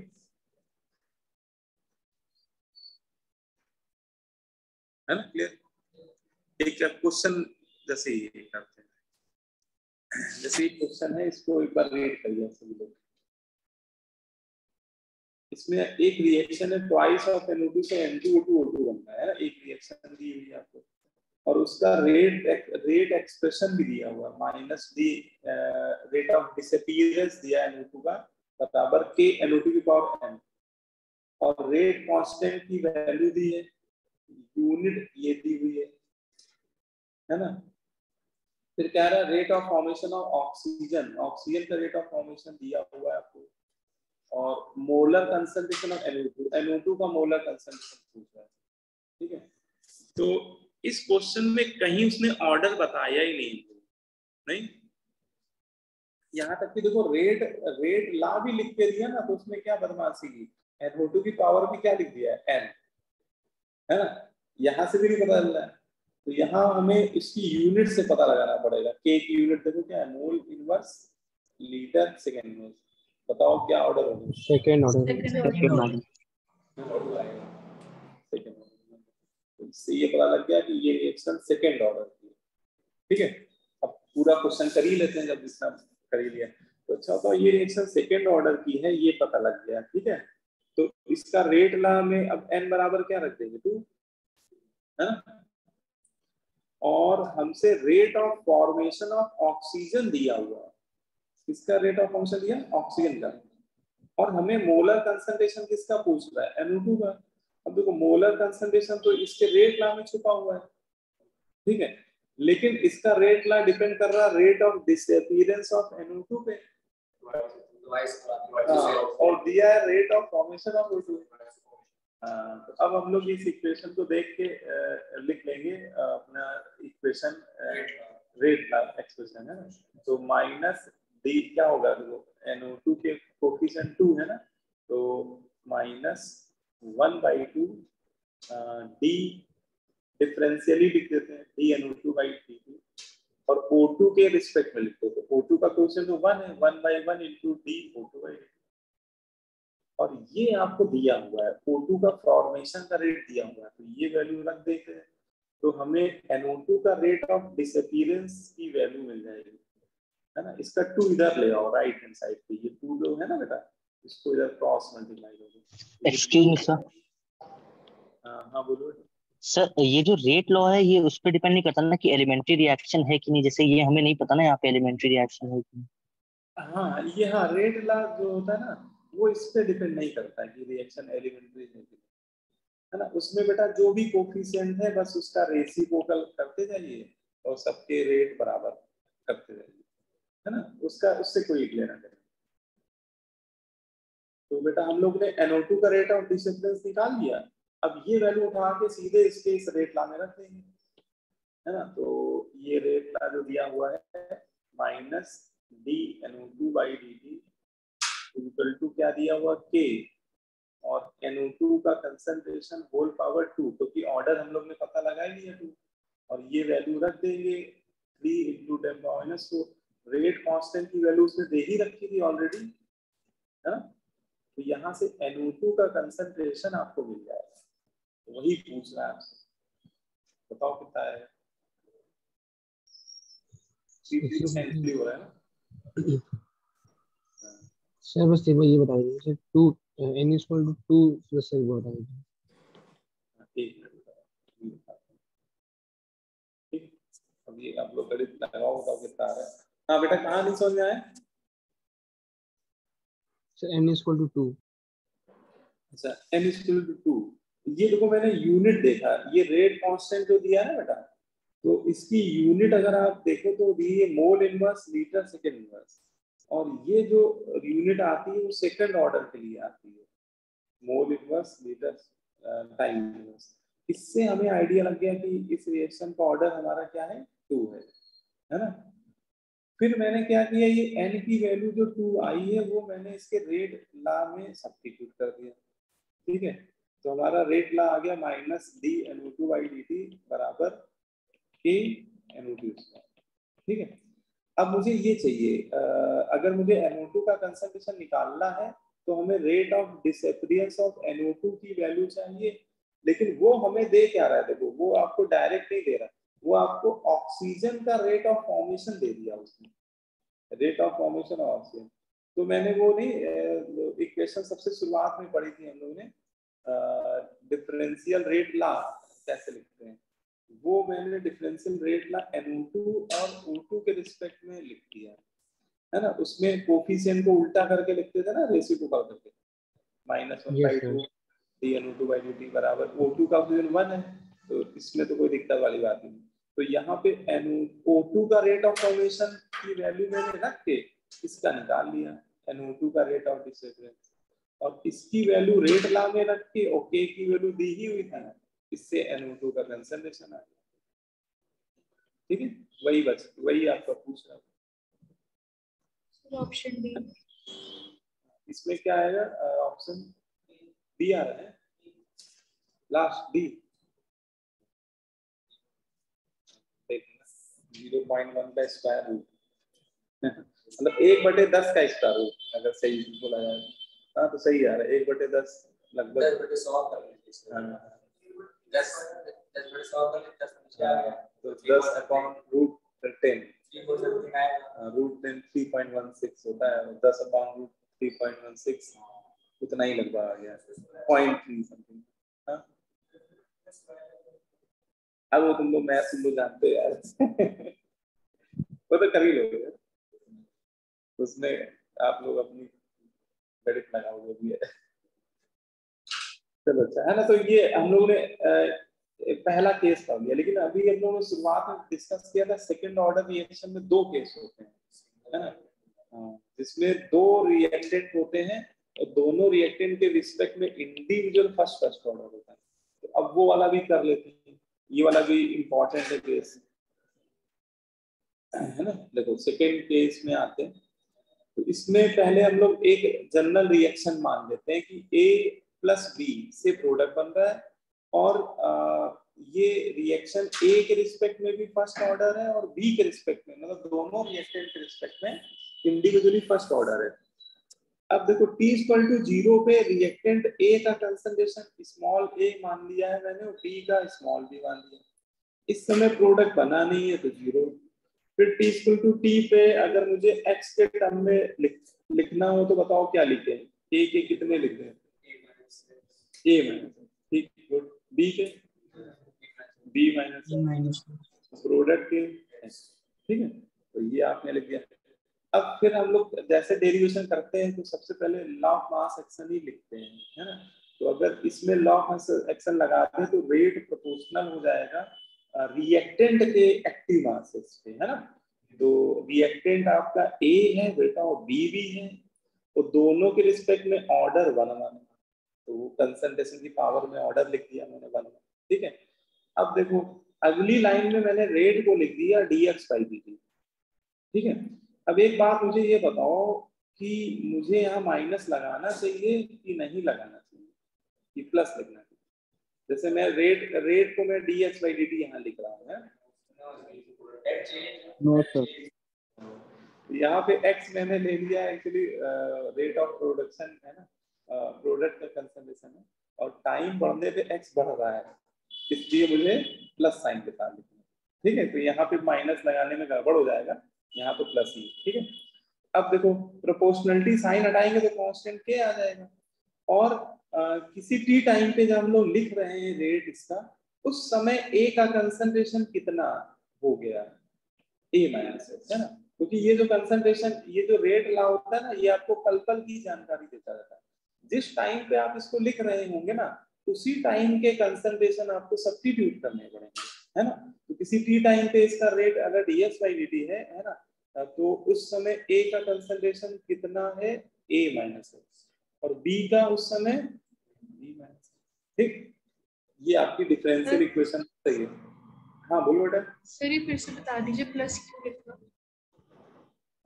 कौन सा पॉइंट बेटा, प्लस dx/dt। अच्छा ये वाला, तो इसमें देखो ये जब भी ऐसे आप लिखो ना, तो उसमें ये देखो कि टाइम तो बढ़ रहा है बेटा, टाइम तो पीछे कभी लौटता नहीं है, तो टाइम इंक्रीज हो रहा है, उसके साथ x में क्या चेंज आ रहा है, x की वैल्यू बढ़ रही है घट रही है। तो हम लोग ने x बेटा ये प्रोडक्ट का कंसंट्रेशन माना हुआ है, और प्रोडक्ट का कंसंट्रेशन तो समय के साथ क्या होगा, इंक्रीज ही होगा। तो हमारा टाइम भी बढ़ रहा है और x भी बढ़ रहा है, जब दोनों ही बढ़ रहा है तो रेट पॉजिटिव ही होगा, yes. है ना, इसलिए पॉसिबल। अब इसको कर दो डिफरेंशिएट, ये differential equation, excuse me sir, variable एक तरफ ले आओ। हाँ बोलो सर यहाँ पे हम लोग ने x के रेस्पेक्ट में वैसे क्यों निकाल रहे हैं, जैसे हर एक उसमें रिएक्टेंट के रेस्पेक्ट में निकाल लेते। हाँ देखो यहाँ पे ये चीज आपको जरूर पूछनी चाहिए कि यहाँ पे हम लोगों ने प्रोडक्ट के टर्म में क्यों दिया। अगर अब देखो मामला ये है कि अगर हम लोग रिएक्टेंट के टर्म में करते तो हाँ, रिएक्टेंट के टर्म में यहाँ पे दो रिएक्टेंट है ना, एक ए, तो जैसे मैं इसको अगर लिखता dCA/dt, है ना, तो वहां पे वेरिएबल ए हो जाता है, ए का कंसंट्रेशन, है ना, जबकि कंसंट्रेशन तो बी का भी बदल रहा है पल पल। तो उस डिफरेंशियल इक्वेशन को सॉल्व करना थोड़ा हमारे लिए मुसीबत का कारण हो जाता है, और अभी नहीं करने को आ सकते, लेकिन आपको उसमें फिर डिफरेंशियल इक्वेशन अभी हम लोगों ने, आप लोगों ने इतनी पढ़ी भी नहीं है, उसमें रूल होते हैं, तो उसको रिप्लेस करना पड़ता है सब। तो उन सब झंझटों से मुक्ति मिले, सबसे अच्छा मैंने एक वेरिएबल पिक्चर में लाया x, और उन दोनों रिएक्टेंट के कंसंट्रेशन x के टर्म वाले लिख लिए, तो इसमें वेरिएबल सेपरेबल आसानी से लग जाएगा, है ना। दूसरा वेरिएबल मैंने लाया ही नहीं जान उसको, नहीं बोलो भाई, इससे इंटीग्रेशन करने में थोड़ी हेल्प मिले आपको। अब देखो, अब आप क्या करेंगे, ये दोनों x वाले x वेरिएबल है ना, तो a माइनस एक्स और b माइनस एक्स, ये दोनों ले आओ राइट हैंड साइड पे, लेफ्ट हैंड साइड पे, इसको इंटीग्रेट मार दो, और उधर तो dt टाइम वेरिएबल है, ठीक है ना। अब लिमिट भी रख दो, जब टाइम जीरो होता है, ऐसे समझो, जब टाइम जीरो होता है ना, जब टाइम जीरो होता है उस समय x की वैल्यू क्या थी, उस समय x जीरो था, है ना, x तो प्रोडक्ट का कंसंट्रेशन है, तो उस समय x की वैल्यू जीरो थी, तो लोअर लिमिट जीरो पड़ेगी, तो जब टाइम t हुआ उस समय x की वैल्यू x के बराबर है, ठीक है। अब जब इसको आप इंटीग्रेट करेंगे तो ये आप लोग अब पढ़े हो इंटीग्रेशन बाय पार्शियल फ्रैक्शन, तो इसमें वो पार्शियल फ्रैक्शन करके करना पड़ेगा, इसको बराबर मानना पड़ेगा a upon a minus x plus b upon b minus x, फिर आपको एक बार x बराबर a लेना पड़ेगा, तो उससे b की वैल्यू आएगी, फिर आप x बराबर स्मॉल b ले लेना, तो a की वैल्यू आएगी, हाँ, फिर वो इंटीग्रेट होगा अलग अलग, जब दोनों को सम करके लिखेंगे ना, तो वो दोनों टर्म अलग अलग इंटीग्रेट होंगे, तो वो सब तो मैथ की बात है। ये पूरा इंटीग्रेट होने के बाद जो रिजल्ट आ रहा है, मैं सीधे वही लिख दे रहा हूँ, आप उसको चेक कर लीजिएगा। k बराबर आपका आएगा 2.303 अपॉन b माइनस ए, टाइम का भी टर्म आएगा, लॉग भी आएगा, लॉग के अंदर a upon a minus x, ठीक है। या आप करोगे तो आ जाएगा, मतलब इसमें ऐसा नहीं कि आप सिंपल उसका इंटीग्रेशन, तो पार्शियल फ्रैक्शन वाला बस बताऊंगा जी आपको, ठीक है। आप लोगों ने पढ़ तो लिया है वो पार्शियल फ्रैक्शन,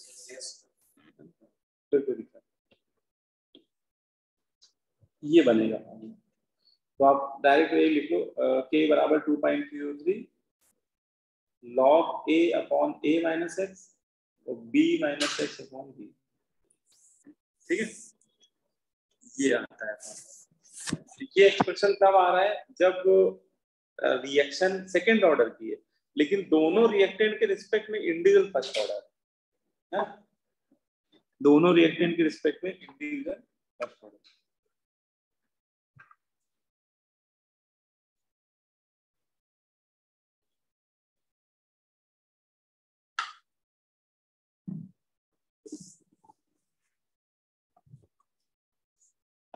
ठीक है, समझ में आ रहा है सही को?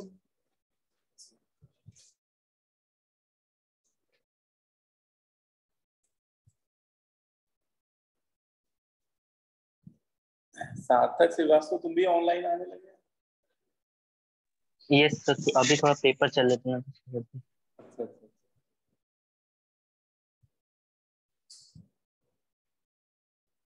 बाकी बच्चे तो ऑनलाइन आ ही रहे थे क्लास में। कीर्ति है, कीर्ति,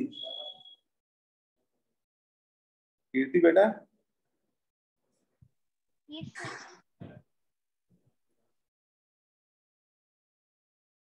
वेदांत नहीं आ रहा क्या?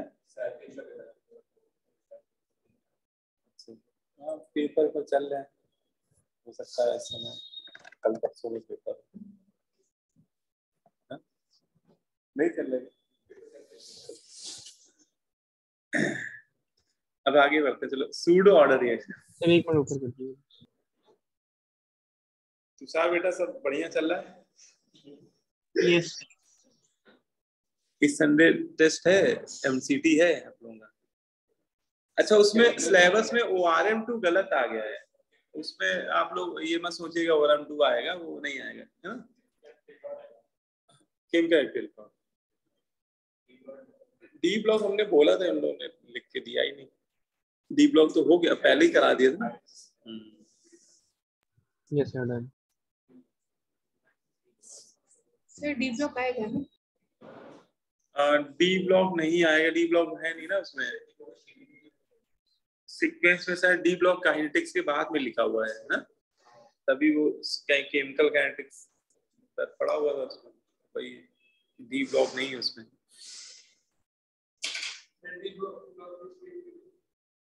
सीट भी नहीं मिली। अच्छा, तो अभी पैकेज बचा है क्या कुछ? नहीं तो आप लोग बता दीजिएगा, वो जो कोई सीट मिसिंग है बता दीजिए, तो वो लोग बोलेंगे। तो अगर कोटा उसी की तरफ से ही होता ना, मिस हो जाती सीटें, हर साल ऐसा होता रहता, किसी टॉपिक की मिस हो गई, भेजना ही भूल गए वो, है ना, तो वो फिर भेजते हैं, तो बोलते हैं लोग तो भेजते हैं, बता देंगे तो मिलेगी, वो सीट सारी मिलेगी आप लोगों को।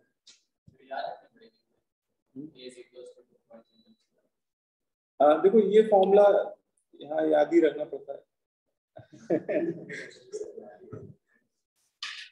अच्छा, इसमें क्या फॉर्मूले लिख लिख के थोड़ा प्रैक्टिस कर लेना है, खासकर इस चैप्टर में फॉर्मूले काफी है। अभी एक बार पढ़ लो सारे फॉर्मूले, फिर एक दो पेज में एक जगह लिख लेना। और ये चैप्टर फॉर्मूला बेस्ड क्वेश्चन भी आते हैं, अगर आपको फॉर्मूले याद है तो आप सिकंदर हो, तो काइनेटिक्स का क्वेश्चन आप एग्जाम में कर क्या होंगे डंके की चोट पे, तो इसलिए इस चैप्टर में फॉर्मूले जरूर याद कर लीजिएगा। सूडो ऑर्डर रिएक्शन क्या होती है, इस पे आते हैं। सूडो ऑर्डर रिएक्शन कहते हैं if any one of the reactant is taken in large amount. एक कंडीशन आपको बताई जा रही कि अगर किसी रिएक्शन में कोई रिएक्टेंट बेटा लार्ज अमाउंट पे मतलब एक्सेस में लिया, लार्ज अमाउंट मतलब यहाँ एक्सेस से है कि बहुत ज्यादा अमाउंट में लिया आ रहा है, एक्सेस में लिया आ रहा है, तो then a higher order reaction, ऐसा करने पे क्या होता है, एक हायर ऑर्डर की रिएक्शन जो होती है converts into lower order reaction, है ना। एक हायर ऑर्डर की रिएक्शन अपने से कम ऑर्डर रिएक्शन में कन्वर्ट हो जाती है, और such a lower order reaction is known as pseudo order reaction, है ना। तो वो जो लोअर ऑर्डर की रिएक्शन फाइनली जिसकी जो कम ऑर्डर की रिएक्शन हमें प्राप्त होती है ना, उससे ही हम लोग एक नाम दे देते हैं थ्योरी में, उसे हम लोग सूडो ऑर्डर रिएक्शन कहते हैं। सूडो वर्ड का मतलब ऐसे फॉल्स होता है कि जैसा देखने में लग रहा है एग्जैक्टली वैसा ना हो। तो अगर कोई रिएक्शन किसी हायर ऑर्डर की है, मान लो आपको लग रहा है रिएक्शन को देखने पे कि वो nth ऑर्डर की है, लेकिन आपने कोई रिएक्टेंट एक्सेस, मान लो कोई रिएक्शन nth ऑर्डर की है, वाकई में nth ऑर्डर की, लेकिन आपने कोई रिएक्टेंट गलती से एक्सेस में ले लिया, तो उसका ऑर्डर कम हो जाता है ना। अगर एक रिएक्टेंट एक्सेस में लिया तो एक ऑर्डर कम हो जाएगा, और वो जो n माइनस वनथ ऑर्डर फाइनली उसका आ रहा होगा, वो एक सूडो ऑर्डर की रिएक्शन कहलाएगी, सूडो n माइनस वनथ ऑर्डर की रिएक्शन बोली जाएगी। ठीक है, तो ये तो बेटा इसमें थ्योरी का पार्ट है, लेकिन आपको अगर इसके एग्जाम्पल देखोगे तो और क्लियर हो जाएगा। एग्जाम्पल के तौर पे आते हैं, मतलब ये ऐसा क्यों होता है, इसका रीजन समझना चाहते हो? हाँ बोलो बेटा। सर तो एक nth ऑर्डर सूडो रिएक्शन जो है वो हमेशा एक ऑर्डर कम हो जाएगी ना, मतलब एक ऑर्डर कम की तरह बिहेव करेगी। हाँ, वो एक्चुअली कई बार डिपेंड कर जाता है, जो रिएक्टेंट है उसके स्टाइक्योमेट्रिक कोफिशिएंट पे डिपेंड कर जाता है ना। जैसे मान लो कि दो रिएक्टेंट है, दोनों का स्टाइक्यू उसमें 1 1 है, तो अगर बी को एक्सेस में माना तो एक ही ऑर्डर कम होगा, 1 यूनिट। अगर मान लो इसका 2 है ना, और एलिमेंट्री रिएक्शन है, तो सीधे 2 यूनिट कम हो जाएगा ऑर्डर, अगर बी एक्सेस में। तो वो ऐसा कहना हमेशा से नहीं कि एक ही कम होगा, लेकिन अगर कोफिशिएंट 1 है और वही वाला रिएक्टेंट एक्सेस में है, तो 1 यूनिट कम हो जाएगा। यस। हाँ, वो दोनों वही रहेगा। अब जैसे देखो एक एग्जांपल से और बेहतर समझ लो आराम से, जल्दीबाजी में। जैसे मान लो कि एक रिएक्शन में a प्लस बी से कुछ प्रोडक्ट बनता है, ठीक है ना। अभी जैसे ऊपर माना था, ठीक है, उसमें a का कंसंट्रेशन a, b का b, लेकिन यहाँ मैंने मान लिया कि b का कंसंट्रेशन क्या है, बहुत ज्यादा है, लार्ज है, एक्सेस में है, ठीक है। मतलब ये वाली कंडीशन है अप्लाई हो रही कि b का concentration of b is much much more than a, है ना। b का कंसंट्रेशन a के रिस्पेक्ट में काफी ज्यादा है ना। ऐसी सिचुएशन है, तो अगर हम लोग अपना टी टाइम पे लिखेंगे एक्सप्रेशन, तो वो तो वैसे ही लिखेंगे a minus x, b minus x और x, ठीक है। लेकिन अगर बेटा b का कंसंट्रेशन a से मच मच ग्रेटर है ना, और अच्छा बताओ x की वैल्यू a से तो कम ही होगी क्योंकि a से x ला रहा है, तो a की वैल्यू तो x से भी कम होगी, तो b और x में डिफरेंस बहुत ज्यादा नहीं हो जाएगा, है ना। तो थ्योरेटिकली हम लोग बोल सकते हैं we can neglect value of x as compare to b। ऐसे केस में हम लोग x की वैल्यू b के रेस्पेक्ट में उड़ा देंगे क्योंकि a b और x में लार्ज डिफरेंस हो जाएगा, है ना। तो b माइनस एक्स को क्या लिख देंगे, b लिख देंगे। और फिर वो बेटा ऊपर जो फॉर्मूला आया था सेकेंड ऑर्डर का ये वाला, इस फॉर्मूले को जो चुका लेते हैं, है ना, इस फॉर्मूले को ही ले लेते हैं और इसमें देखो क्या फर्क पड़ेगा। देखो क्या नीचे कर रखा है लिखा हुआ, देखो ये ऑर्डर है। अब देखो इसमें यही सब्स्टिट्यूट कर दो, b माइनस एक्स की जगह क्या रख दो, b भी कैंसिल, है ना। आपकी इक्वेशन थोड़ी सी सिंप्लीफाई हो गई, 2.03 अपॉन b माइनस ए टाइम t, और लॉग के अंदर क्या बचा, a बचा न्यूमरेटर में और डिनोमिनेटर में a माइनस ए, ठीक है ना। अब देखो 2.3 जो तो कांस्टेंट है, ठीक है। अच्छा b और a नंबर ही है तो ये भी कांस्टेंट है, तो इसको अगर हटा के प्रोपोर्शनलिटी साइन लगा दो तो भी कोई फर्क नहीं पड़ेगा। तो ओवरऑल हमारा रेट कांस्टेंट, ऐसे रेट कांस्टेंट की इक्वेशन बन गई, rate constant directly proportional to 1/t log a upon a minus x। और ये एक्सप्रेशन देखने से आपको ऐसा नहीं लग रहा है कि यही एक्सप्रेशन तो फर्स्ट ऑर्डर में आता था, है ना। बोलो इसमें t और log a upon a minus x आता है, ठीक है। तो इससे ये समझ में आ गया कि हमारी जो रिएक्शन जो कि सेकेंड ऑर्डर की थी वो टर्मिनेट होकर किस ऑर्डर में कन्वर्ट हुई, फर्स्ट ऑर्डर में, है ना। तो एक तरह से ये इसका एक्सप्लेनेशन है कि ऐसा क्यों होता है। हायर ऑर्डर की रिएक्शन में अगर कोई रिएक्टेंट एक्सेस में लेते हैं तो अपने से वो लोअर ऑर्डर रिएक्शन में कन्वर्ट होने लगती है। और ये जो एग्जाम्पल मैंने बताया इसमें मैंने बी का कंसंट्रेशन एक्सेस में लिया और उसका ऑर्डर 2 से घट के क्या हो गया 1, तो इसे हम लोग क्या बोलेंगे, सूडो सेकंड ऑर्डर बोलेंगे कि सूडो फर्स्ट ऑर्डर बोलेंगे, सूडो सेकंड ऑर्डर। नहीं, जो नया वाला ऑर्डर है, जो घट के कम वाला ऑर्डर आ रहा है उसके नाम के आगे सूडो चिपकाना है, तो इसको बोलेंगे the above example is also called pseudo first order reaction, है ना। तो ये लिख लेना, एक लाइन शायद यहाँ पे मिस हो गई लिखना, तो इसको लिख लीजिएगा, द एबव एग्जांपल लिखना वो, अच्छा वो नीचे नोट में लिख दिया, लिखा हुआ तो नोट में लिखा whenever a reactant taken is excess the rate of reaction becomes independent. अच्छा वो ये बता रहा है कि कोई रिएक्टेंट एक्सेस में लेते हैं तो उस रिएक्शन का रेट उसके कंसंट्रेशन से इंडिपेंडेंट होने लगता है, और ऐसी ही रिएक्शन को हम लोग यहाँ पे नाम दे रहे हैं सूडो।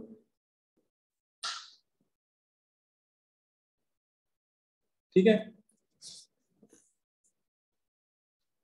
लेकिन जो ऊपर वाला एग्जांपल वो सूडो फर्स्ट ऑर्डर है, तो ये चीज यहाँ लिख देना, एग्जांपल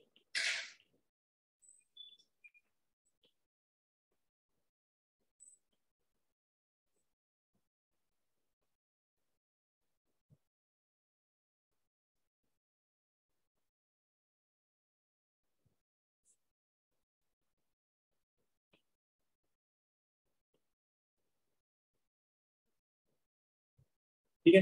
तो जो ये वेब एग्जांपल है वो एक्चुअली एक सूडो फर्स्ट ऑर्डर रिएक्शन का एग्जांपल बनता है। ठीक है, क्लियर। अच्छा इसमें ऑब्जेक्टिव में भी कई बार ऐसे क्वेश्चन पूछे जा सकते हैं, जैसे कि क्वेश्चन ये है,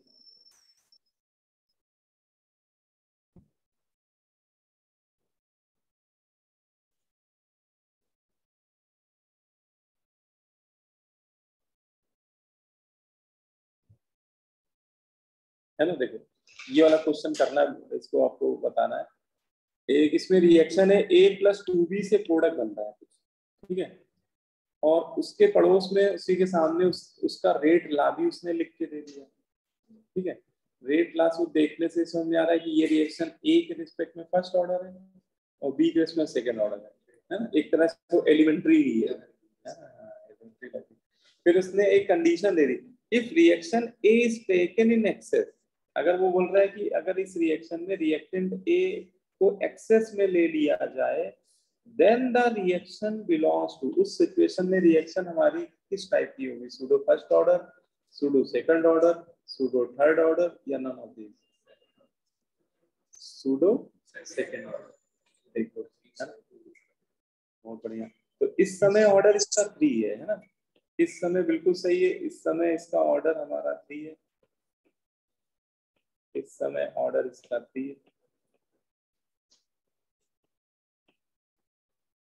ठीक है। लेकिन अगर हम लोग रिएक्टेंट ए को एक्सेस में ले लेंगे, तो जो रिएक्टेंट एक्सेस में लेंगे हमारा रेट उस रिएक्टेंट के कंसंट्रेशन से क्या हो जाएगा, इंडिपेंडेंट। तो ए को एक्सेस में लेने पे हमारा नया रेट ला हो जाएगा R = A concentration of B whole square, है ना। मतलब अब केवल रेट किस पे डिपेंड करने लगेगा, बी के कंसंट्रेशन। देखो ये यही तो लिखा हुआ है, whenever a reactant taken is excess, rate of reaction becomes independent from the concentration of those reactant। जो रिएक्टेंट एक्सेस में लेंगे उस रिएक्टेंट के कंसंट्रेशन पर रेट इंडिपेंडेंट हो जाएगा, बाकियों पे सब पे डिपेंड करेगा, उस पर नहीं करेगा। तो हमारा नया रेट ला ये हो जाएगा, और इस हिसाब से ऑर्डर हमारा क्या आएगा, सेकेंड ऑर्डर। लेकिन इसी के आगे हमें क्या लिखना है, सूडो, क्योंकि ऑर्डर घट गया ना, जबकि वो रेट ला को ओरिजिनल रेट ला को देखने से लग रहा था कि थर्ड ऑर्डर है, लेकिन ए को एक्सेस में लेने पर उसका ऑर्डर 2 ही रह गया। तो फाइनली वो बन गई रिएक्शन हमारी सूडो सेकंड ऑर्डर। ये एग्जांपल हमारा किसका हो गया, सर अगर यहाँ पे बी को एक्सेस में लेते हैं, हाँ। अब देखो इसी क्वेश्चन में ये मैं आपसे पूछने ही जा रहा था लेकिन आप लोगों ने बता ही दिया, पूछ ही लिया कि इस रिएक्शन में अगर वो ए की जगह बी बोल देता कि बी को एक्सेस में ले रहे हैं, तो हमारा आंसर फिर क्या हो जाता है, सूडो फर्स्ट आंसर हो जाता है ना, फर्स्ट ऑर्डर। क्योंकि फिर बी के कंसंट्रेशन से इंडिपेंडेंट हो जाता, फिर हमारा रेट ला केवल इतना रह जाता, फिर वो सूडो फर्स्ट ऑर्डर। अगर दोनों के एक्सेस में ले लेते तो सूडो जीरो ऑर्डर, है ना। ऐसा भी ऑप्शन डाला जा सकता है, तो वो क्वेश्चन कैसे ही पूछ सकता है, ठीक है ना। अब हाँ बिल्कुल नोट करो, ये बढ़िया क्वेश्चन है, मतलब जैसे आपको कंफ्यूज करके पूछ सकता है जल्दी। हाँ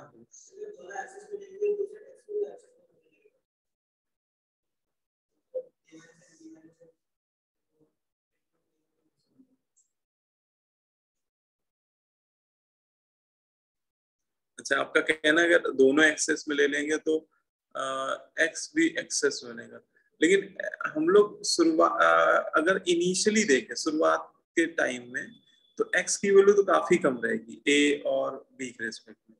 वो आप जब रिएक्शन कंप्लीशन की ओर जा रही होगी तब तो ठीक है, एक्स की वैल्यू ए और बी की तरफ टेंड करने लगेगी, तब तो उसका ऑर्डर तब तो नेग्लेक्ट नहीं कर पाएंगे। लेकिन शुरुआत स्टार्टिंग के कुछ समय के लिए वो रिएक्शन जीरो ऑर्डर की तरह बिहेव करेगी,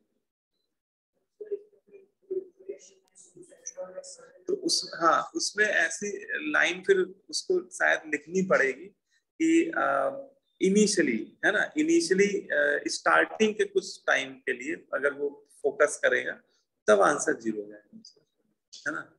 वो बिल्कुल सही कह रहे हो कि बहुत समय के बाद मतलब जब रिएक्शन कंप्लीट हो रही होगी तो फिर एक्स की वैल्यू ए और बी की तरफ टेंड कर रही है, तो सर बोलना गलत होगा।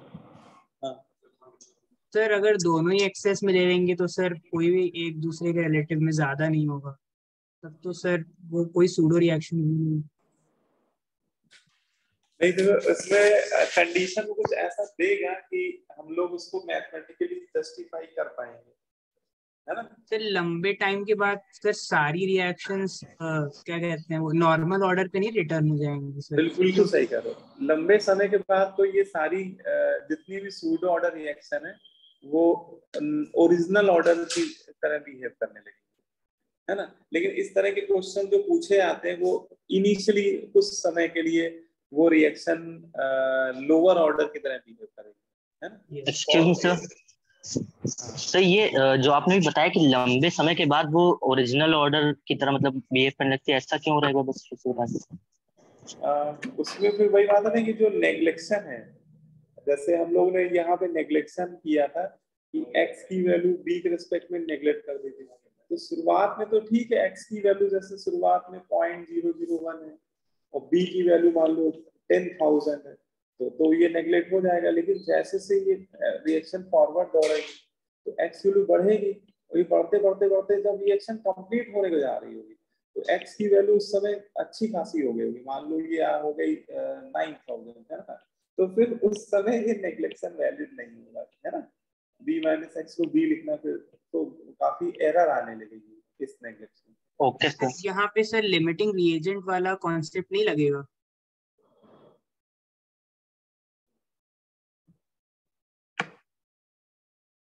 यहाँ पे लिमिटिंग रीजन वाला कॉन्सेप्ट सर, अगर एक ज्यादा हो गया और दूसरा उसके रिस्पेक्ट में बहुत कम है।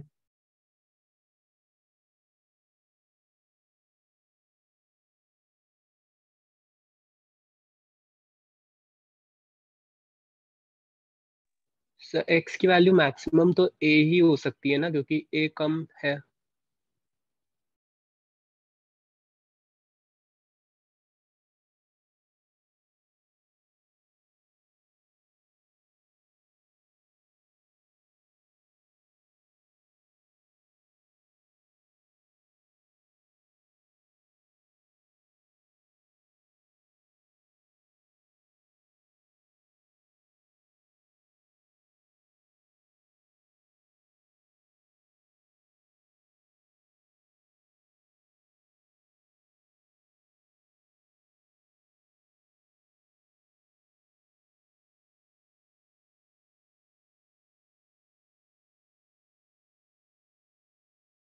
सर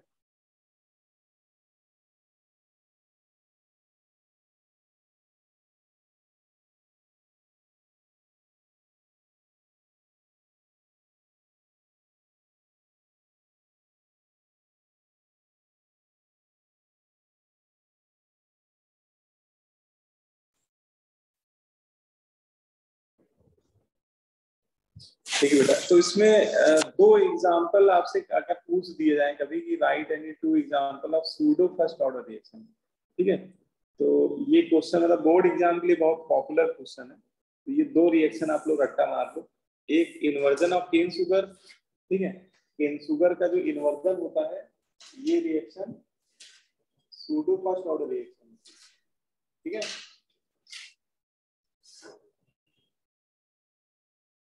है ना, तो ये रिएक्शन आपकी सूडो फर्स्ट ऑर्डर रिएक्शन होती है, ठीक है। और इस रिएक्शन में जो वाटर है ना बेटा वो एक्सेस में होता है ना। तो इसका रेट अगर आपसे कोई पूछे क्या होता है तो आप लिख सकते हो R बराबर के, और इसका रेट केवल सुक्रोज के कंसंट्रेशन पे डिपेंड करेगा, ठीक है, क्योंकि वाटर तो एक्सेस में है। ये इसका एक्सपेरिमेंटल रेट ला होता है। एक तो ये फेमस एग्जांपल है सूडो फर्स्ट ऑर्डर का है, ये बताइए। और दूसरा ये एग्जांपल है hydrolysis of Easter in acidic medium, है ना, कि ईस्टर ईस्टर का फॉर्मूला बेटा कोई भी हो सकता है, यहाँ मैंने जनरल लिख दिया है ना, मतलब ये आर जो एल्काइल ग्रुप है आप कोई भी लगा दीजिए, मेथिल एथिल पेनिल, है ना, तो ईस्टर होना चाहिए और उसकी हाइड्रोलिसिस हो रही हो एसिडिक मीडियम में, तो ये वाली रिएक्शन भी सूडो फर्स्ट ऑर्डर काइनेटिक्स होती है। इस रिएक्शन का भी रेट जो होता है एक्सपेरिमेंटल रेट वो केवल ईस्टर के कंसंट्रेशन पे डिपेंड कर रहा है। ये दो एग्जांपल ऐसे हैं कि ये आपको याद रखने हैं, मतलब ये आपको मिल जाएंगे, मतलब बहुत बेसिक क्वेश्चन है, ठीक है। आपको अगर ये दो एग्जांपल पूछ दिए जाए तो इनको लिखना आना चाहिए, ठीक है। एक आपका इन्वर्जन ऑफ केन शुगर का है, दूसरा hydrolysis Easter in acidic medium. Basic medium वाला मत लिखना, वो सेकंड ऑर्डर है, ठीक है। तो ये दो रिएक्शन हम लोग को याद रखनी है, ठीक है। आगे बढ़े सर ऊपर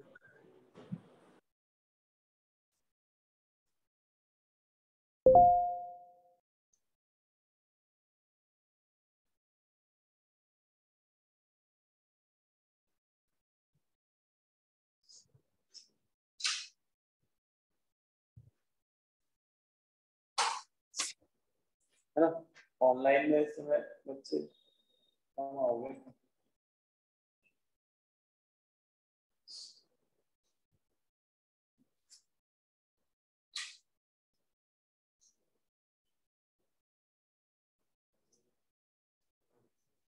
अतीश बेटा तुम्हारे पेपर हो गए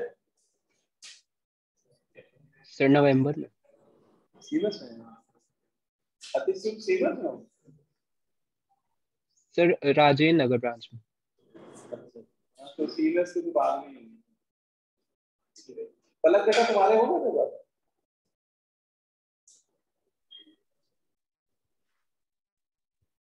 पलक बेटा अभी चल रहा है। अभी चल रहे हैं।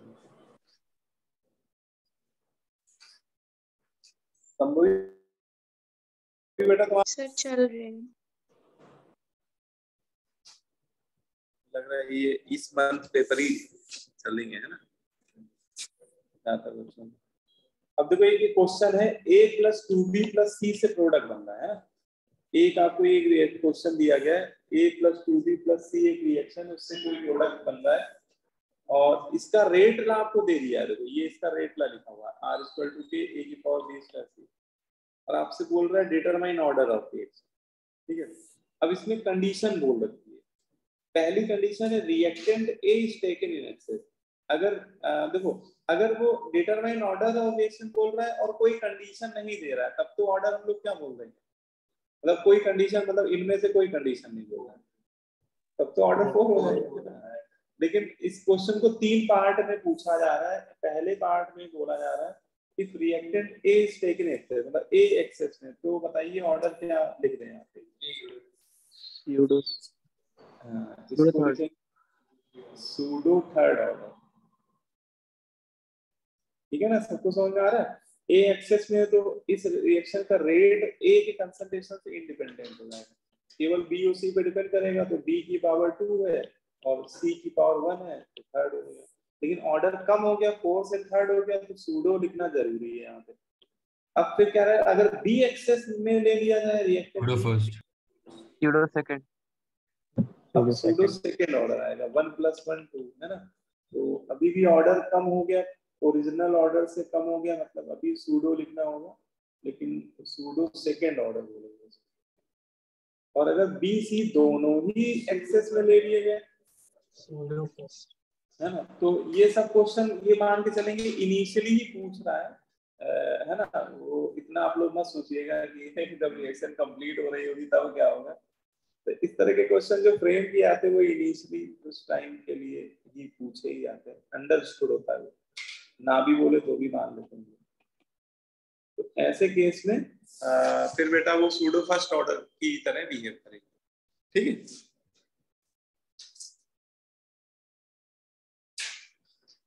वो लोग समझ में आ गया? यस। तो ये सब क्वेश्चन मतलब बहुत कॉमन क्वेश्चन है।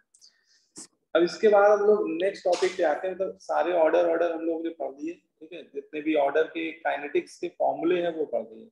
अब इसमें हम लोग नेक्स्ट टॉपिक पे पढ़ते हैं experimental method to determine order of reaction. मतलब किसी रिएक्शन का ऑर्डर को निकालने के एक्सपेरिमेंटल मेथड कौन कौन से होते हैं, है ना। क्योंकि ऑर्डर एक्सपेरिमेंटल टर्म होता है, तो उसको निकालने के लिए कुछ एक्सपेरिमेंटल मेथड की हेल्प से निकालते हैं ऑर्डर। तो इसमें बेटा 3 मेथड है आपके सिलेबस में। पहला मेथड होता है इनिशियल रेट ला मेथड, इनिशियल रेट ला मेथड। दूसरा मेथड आपका है हाफ लाइफ मेथड और तीसरा है इंट्रीगल रेट ला मेथड, या इसे हिट एंड ट्रायल मेथड भी बोलते हैं। ठीक है, तो किसी रिएक्शन के ऑर्डर को एक्सपेरिमेंटली निकालने के ये 3 डिफरेंट मेथड होते हैं। ठीक है, तो एक एक करके हम लोग सारे मेथड इसमें पढ़ेंगे। सबसे पहले हम लोग पहला मेथड पढ़ने आ रहे हैं, इनिशियल रेट ला मेथड, है ना। इनिशियल रेट ला मेथड, ठीक है। और इस पे एक सेट क्वेश्चन होता है बोर्ड एग्जाम में, 3 मार्क्स का एक क्वेश्चन आपका इन तीनों मेथड में किसी एक मेथड पे बेस्ड आता है। ज्यादातर मोस्ट प्रोबेबिलिटी ज्यादा होती है पहले मेथड पे आ जाता है। इनिशियल रेट ला मेथड सबसे ज्यादा क्वेश्चन पूछे आते हैं। ठीक है ना। बाकी कंपटीशन में भी खूब क्वेश्चन आते हैं, मेंस के पेपर में कई आप देखिएगा 2019 में भी आया है, 20 में भी आया है, 21 में शायद 2-2 सेट में हमें दिख रहा है क्वेश्चन इसी पे इनिशियल रेट ला मेथड में। ठीक है, तो इस काफी आसान होते हैं क्वेश्चन लेकिन पूछे आते हैं।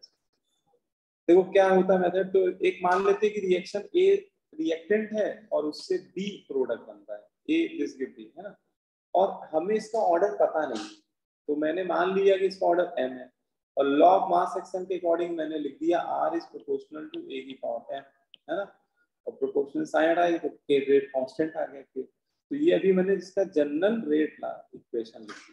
ठीक है, अब आपको कुछ एक्सपेरिमेंट पे बेस्ड डेटा दिया जाएगा उस क्वेश्चन में, एक टेबुलर ज्यादातर टेबल के फॉर्म में डेटा दे दिया जाएगा कि उस रिएक्शन में 2 या 3 एक्सपेरिमेंट कराए जा रहे होंगे, अलग अलग एक्सपेरिमेंट, और उन एक्सपेरिमेंट में रिएक्टेंट ए का कंसंट्रेशन हो सकता है कि 2 रिएक्टेंट हो तो दोनों का कंसंट्रेशन के साथ रेट कैसे वेरी कर रहा है वो दे दिया जाएगा, है ना।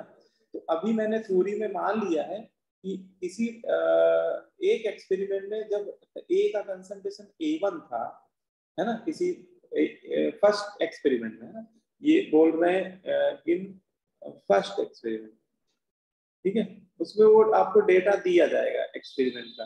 तो फर्स्ट एक्सपेरिमेंट में ए का कंसंट्रेशन मैंने A1 मान लिया, उस समय रेट R1 दिया हुआ है। ठीक है, तो हमारा फॉर्मूला यही वाला फॉर्मूला अगर हम लोग लिखेंगे तो R1 बराबर के A1 की पावर m, ठीक है, और अगर यही सेम फॉर्मूला रेट ला इक्वेशन सेकेंड एक्सपेरिमेंट के लिए हम लोग अप्लाई कर दें तो हमारा फॉर्मूला बन जाएगा R2 बराबर के A की पावर m, तो फिर दोनों को डिवाइड कर दें तो k क्या हो जाएगा कैंसिल, तो हमारा एक सिंपल सा फॉर्मूला बनेगा R1 upon R2 is equal to A1 upon A2 whole power, है ना। तो ये एक जनरल सा फॉर्मूला यहाँ पे बनता हुआ दिख रहा है, और इस इक्वेशन से हम लोग ऑर्डर निकाल लिया करेंगे। ठीक है, क्योंकि देखो अभी तो ये आपको एक फॉर्मूला लग रहा है, लेकिन जब क्वेश्चन देखेंगे तो R1 की वैल्यू दी होगी, R2 आपको गिवन होगा, A1 दिया होगा, A2 दिया होगा, बस अननोन क्या होगा m, और वही ऑर्डर ही आपसे फाइनली पूछ रहा होगा। ठीक है, तो बहुत आसानी से आप उसको निकाल सकते हो। तो हम लोग इस इक्वेशन को सॉल्व कर लेंगे m के लिए, m ही हमारा ऑर्डर होगा। ठीक है, तो ये इसमें ये जनरल मेथड है जो रेट इनिशियल रेट का मेथड में हम लोग लगाएंगे। ठीक है, खासकर सब्जेक्टिव क्वेश्चन में तो आपको ऐसे ही लिख लिख के करना होगा। ठीक है, बोलो क्लियर। अब एक न्यूमेरिकल से समझते हैं बेटा इसको। देखो ये क्वेश्चन मैंने प्रीवियस ईयर क्वेश्चन में ले लिया है, जेई 2004 एडवांस के पेपर में पूछा गया है क्वेश्चन। ये M फॉर मेंस नहीं है, ये M फॉर मॉडरेट है। मतलब अपनी सीट में उन्होंने ये भी बाइफरकेशन दिया हुआ है कि एडवांस का क्वेश्चन कौन सा इजी है तो शायद कैपिटल E लिखा हुआ है, मॉडरेट में कैपिटल M लिखा हुआ और टफ में T लिखा हुआ है ना, मतलब उन्होंने ऐसा वो किया हुआ है। 2004 में पूछा गया क्वेश्चन। देखो क्या है क्वेश्चन, बहुत बेसिक सा क्वेश्चन है। आपको उसने एक रिएक्शन दी हुई है, A प्लस बी से P बन रहा है ना, देखते जाइएगा। एक रिएक्शन है A प्लस बी से P बन रहा है, A और B रिएक्टेंट P प्रोडक्ट है एट डिफरेंट इनिशियल कंसंट्रेशन। अच्छा, इसका इनिशियल रेट आपको दे रहा है, डिफरेंट डिफरेंट इनिशियल कंसंट्रेशन पे इसका रेट आपको इस टेबल में शो किया है। ठीक है ना, देखो थोड़ा सा बड़ा कर देता हूँ तो और क्लियर हो जाए। दिख रहा है क्वेश्चन, देखो इसके पहले कॉलम में उसने लिखा है A0, मतलब A का जो इनिशियल कंसंट्रेशन है उस वो ये पूरा डेटा उसने 3 एक्सपेरिमेंट अलग अलग 3 एक्सपेरिमेंट करा के ये डेटा उसने कलेक्ट किया है इस ऊपर वाली रिएक्शन के रिगार्डिंग। उसने क्या बोला है कि जब पहले एक्सपेरिमेंट में A का कंसंट्रेशन 0.1 लिया है मोल पर लीटर और B का कंसंट्रेशन 0.1 लेके रिएक्शन स्टार्ट करी, इनिशियल कंसंट्रेशन है, तो उस समय जो रेट उसने ऑब्जर्व किया है वो इतना आया 0.05। फिर उसी रिएक्शन में सेकेंड एक्सपेरिमेंट में उसने A का कंसंट्रेशन अपनी चेंज कर दिया, 0.2 ले लिया, B का 0.1, उस समय रेट इतना आया। फिर तीसरे में A का रेट 0.1, B का 0.2, उस समय रेट इतना आया। तो इस टेबल के डेटा को समझते हुए यूज करते हुए 3 बातें पूछी हैं, बातें 2 पूछी लेकिन एक मैंने एक्स्ट्रा ऐड कर दी है। पहले इसमें राइट द रेट इक्वेशन, एक रेट इक्वेशन लिखने को बोली, शायद सब्जेक्टिव पेपर में आया होगा तब ये question. Calculate the rate constant पूछा है, और एक मैंने और ऐड कर दिया find the order of it, क्योंकि बिना ये निकाले ऊपर के दोनों पॉइंट नहीं आएंगे। सबसे पहले तो ऑर्डर ही निकालना है ना। तो ऑर्डर कितना आएगा 1। अच्छा फर्स्ट वन।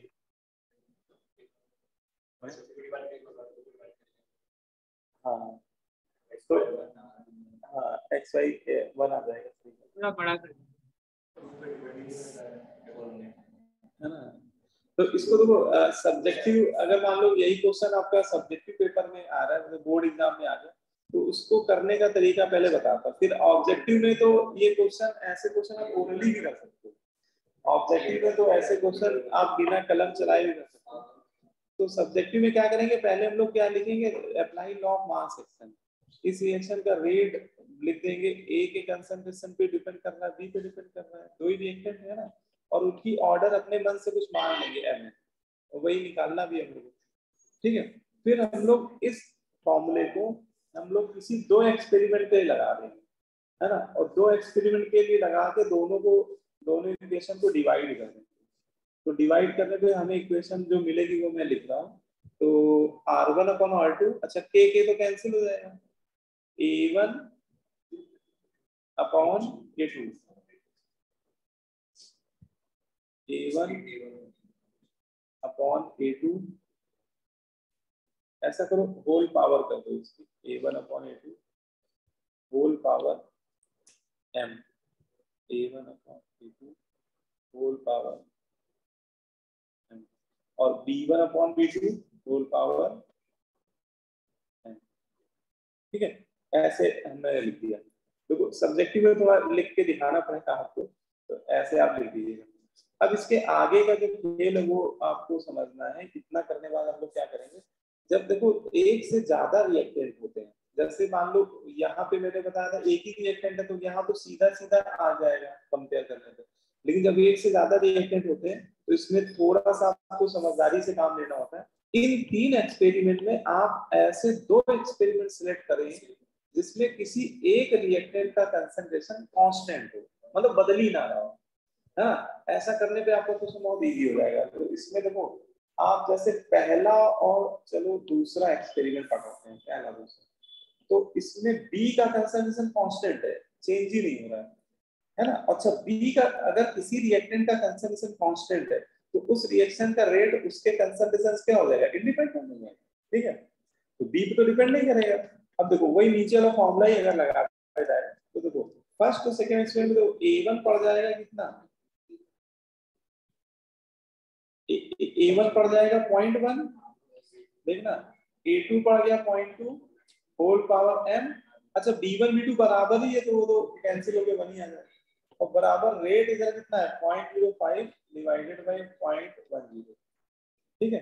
तो ये अगली टाइम में कितना आ जाएगा 1/2, और इधर भी ये 1/2 होल पावर है ना। जब बेस बराबर तो पावर क्या हो जाएगी, इक्वल हो जाएंगे, है ना। तो यहाँ पे सब्जेक्टिव में यही करना है।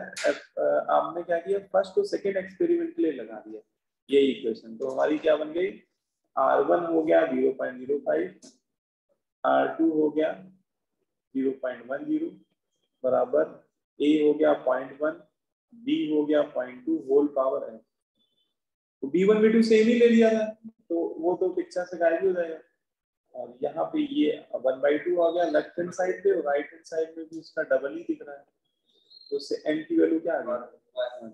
तो ये रिएक्टेंट A के रिस्पेक्ट में फर्स्ट ऑर्डर की होगी, है ना, बोलो भाई, क्योंकि m किसकी पावर में था, m A की पावर में। अब क्या करेंगे, अब फिर से 2 एक्सपेरिमेंट में उसमें A का कंसंट्रेशन कांस्टेंट हो, तो कौन सा ले लें, 1 और 3 ले लेते हैं। और फर्स्ट एंड थर्ड एक्सपेरिमेंट के लिए फिर से यही इक्वेशन लगा देते हैं। तो अब की तो भाई A1 A2 सेम हो जाएगा, तो ये तो 1 ही हो गया, 1 की पावर कितनी भी करो 1 ही आता है।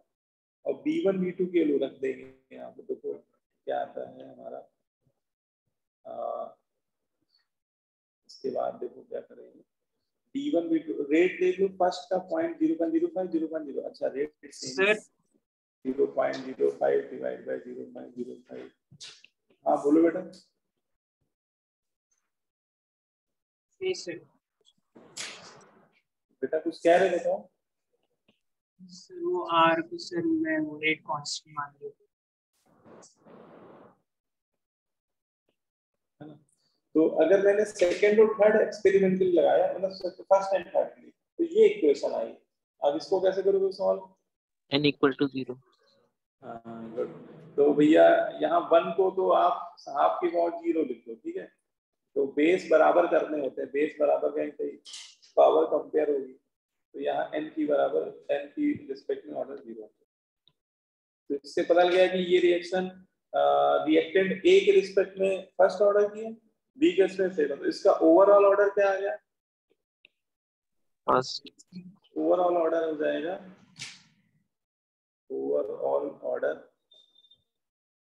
ऑफ रिएक्शन वो m प्लस n के बराबर है और वो 1 प्लस 0 अब तक 1 ठीक है ओवरऑल ऑर्डर हमारा क्या आ गया 1 आ गया ठीक क्लियर और क्या क्या पूछा था उसने रेट लॉ इक्वेशन तो रेट लॉ इक्वेशन क्या लिख दें r बराबर k a की पावर 1 b की पावर 0 अब b की पावर 0 तो लिखने कोई मतलब ही नहीं सीधे a की पावर 1 है ना ये इसका रेट लॉ हो गया और एक चीज और पूछी थी क्या था उसमें रेट कांस्टेंट है रेट कांस्टेंट निकालना क्या करो आप इन तीनों में कोई एक एक्सपेरिमेंट का डेटा ले लो और उसके रेट लॉ में सब फिट कर दो रेट की वैल्यू रख दो ए का कंसंट्रेशन बी का कंसंट्रेशन तो ऑर्डर आप निकाल ही चुके हो तो बचेगा केवल आपका के है ना जैसे फर्स्ट एक्सपेरिमेंट की पकड़ लो फर्स्ट एक्सपेरिमेंट में रेट की वैल्यू 0.05 और ए नॉट है 0.1 तो ये हो जाएगा आपका रेट हो जाएगा 0.05 के और ये 0.1 तो के बराबर आ गया 0.5 ओवरऑल ऑर्डर इसका क्या है तो 1 आया तो इसकी यूनिट लिख देंगे मोल लीटर इनवर्स और टाइम देखो रेट की यूनिट जो लिखी वही लिख दो सीधा सेकेंड इनवर्स ना तो टेबल में टाइम देखना पड़ेगा ना किसमें लिया इसने ठीक है और हाँ रेट तो मोल पर हाँ ये रेट कांस्टेंट की मैं देता हूँ ठीक मैं वो टाइम देखा मैंने रेट की यूनिट में टाइम नहीं देखा और कुछ क्योंकि फर्स्ट ऑर्डर में टाइम इनवर्स में होता है ना मतलब तो लेकिन ऑर्डर 1 आ रहा था ना 1 फर्स्ट ऑर्डर में तो केवल सेकंड इनवर्स आएगा वो तो 0 ऑर्डर में वो निकाला ओवरऑल तो ऑर्डर फर्स्ट ही आएगा सेकंड इनवर्स ठीक है तो ऐसे कर लेंगे हाँ बोलो बताओ तो ये तो मतलब सब्जेक्टिव तरीका ऐसे करना होता है लेकिन देखो ऑब्जेक्टिव में इतना कहाँ तक होता है कि एक पन्ना पूरा होगा ऑब्जेक्टिव में यही काम हम लोग को ओरली थोड़ा सीखना होगा ठीक है तो उसके लिए मैं आपको एक सिंपल मेथड बताता हूँ इसी टेबल में आपको नजरें घुमानी होगी उसी से आपको ऑर्डर मिल जाएगा मतलब आपको पेन भी नहीं चलाना उसके लिए तो लेकिन सब्जेक्टिव वाला मेथड भी बताना जरूरी है उसके बिना समझ में नहीं आता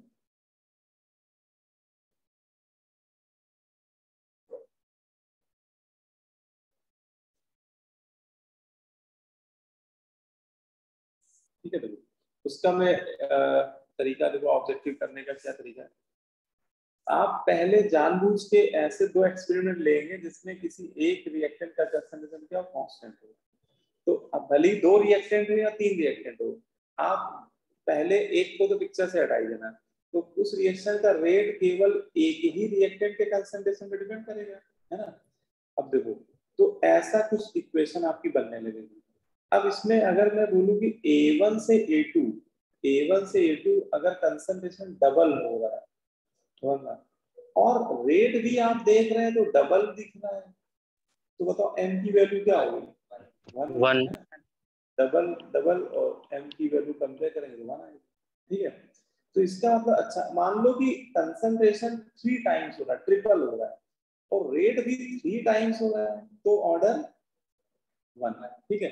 इसका मतलब कि इन्हीं दो एक्सपेरिमेंट के लिए अब जब आप लगा रहे होंगे तो आप को अगर ऐसा दिख रहा है कि जो चेंज कंसंट्रेशन में आ रहा है, जितना चेंज है ना, मान लो x टाइम कंसंट्रेशन चेंज हो रहा है और उतना ही टाइम चेंज आ रहा है रेट में, तो हमेशा ऑर्डर क्या होगा 1 होगा, है ना। भाई इधर डबल इधर भी रेट डबल तो order 1, triple triple 1, half half 1, है ना। अच्छा लेकिन कई बार ऐसा होगा कि कंसंट्रेशन आपने देखा डबल हो रहा है और रेट आपका 4 टाइम्स दिखने लगे, है ना। तो 2 की पावर कितनी करेंगी 4 के बराबर है 2, तो इसका ऑर्डर 2 है ना। पता लगा कि कंसंट्रेशन ट्रिपल हुआ लेकिन रेट आपका 9 टाइम्स आने लगा तो भी ऑर्डर 2, 3 का स्क्वायर 2।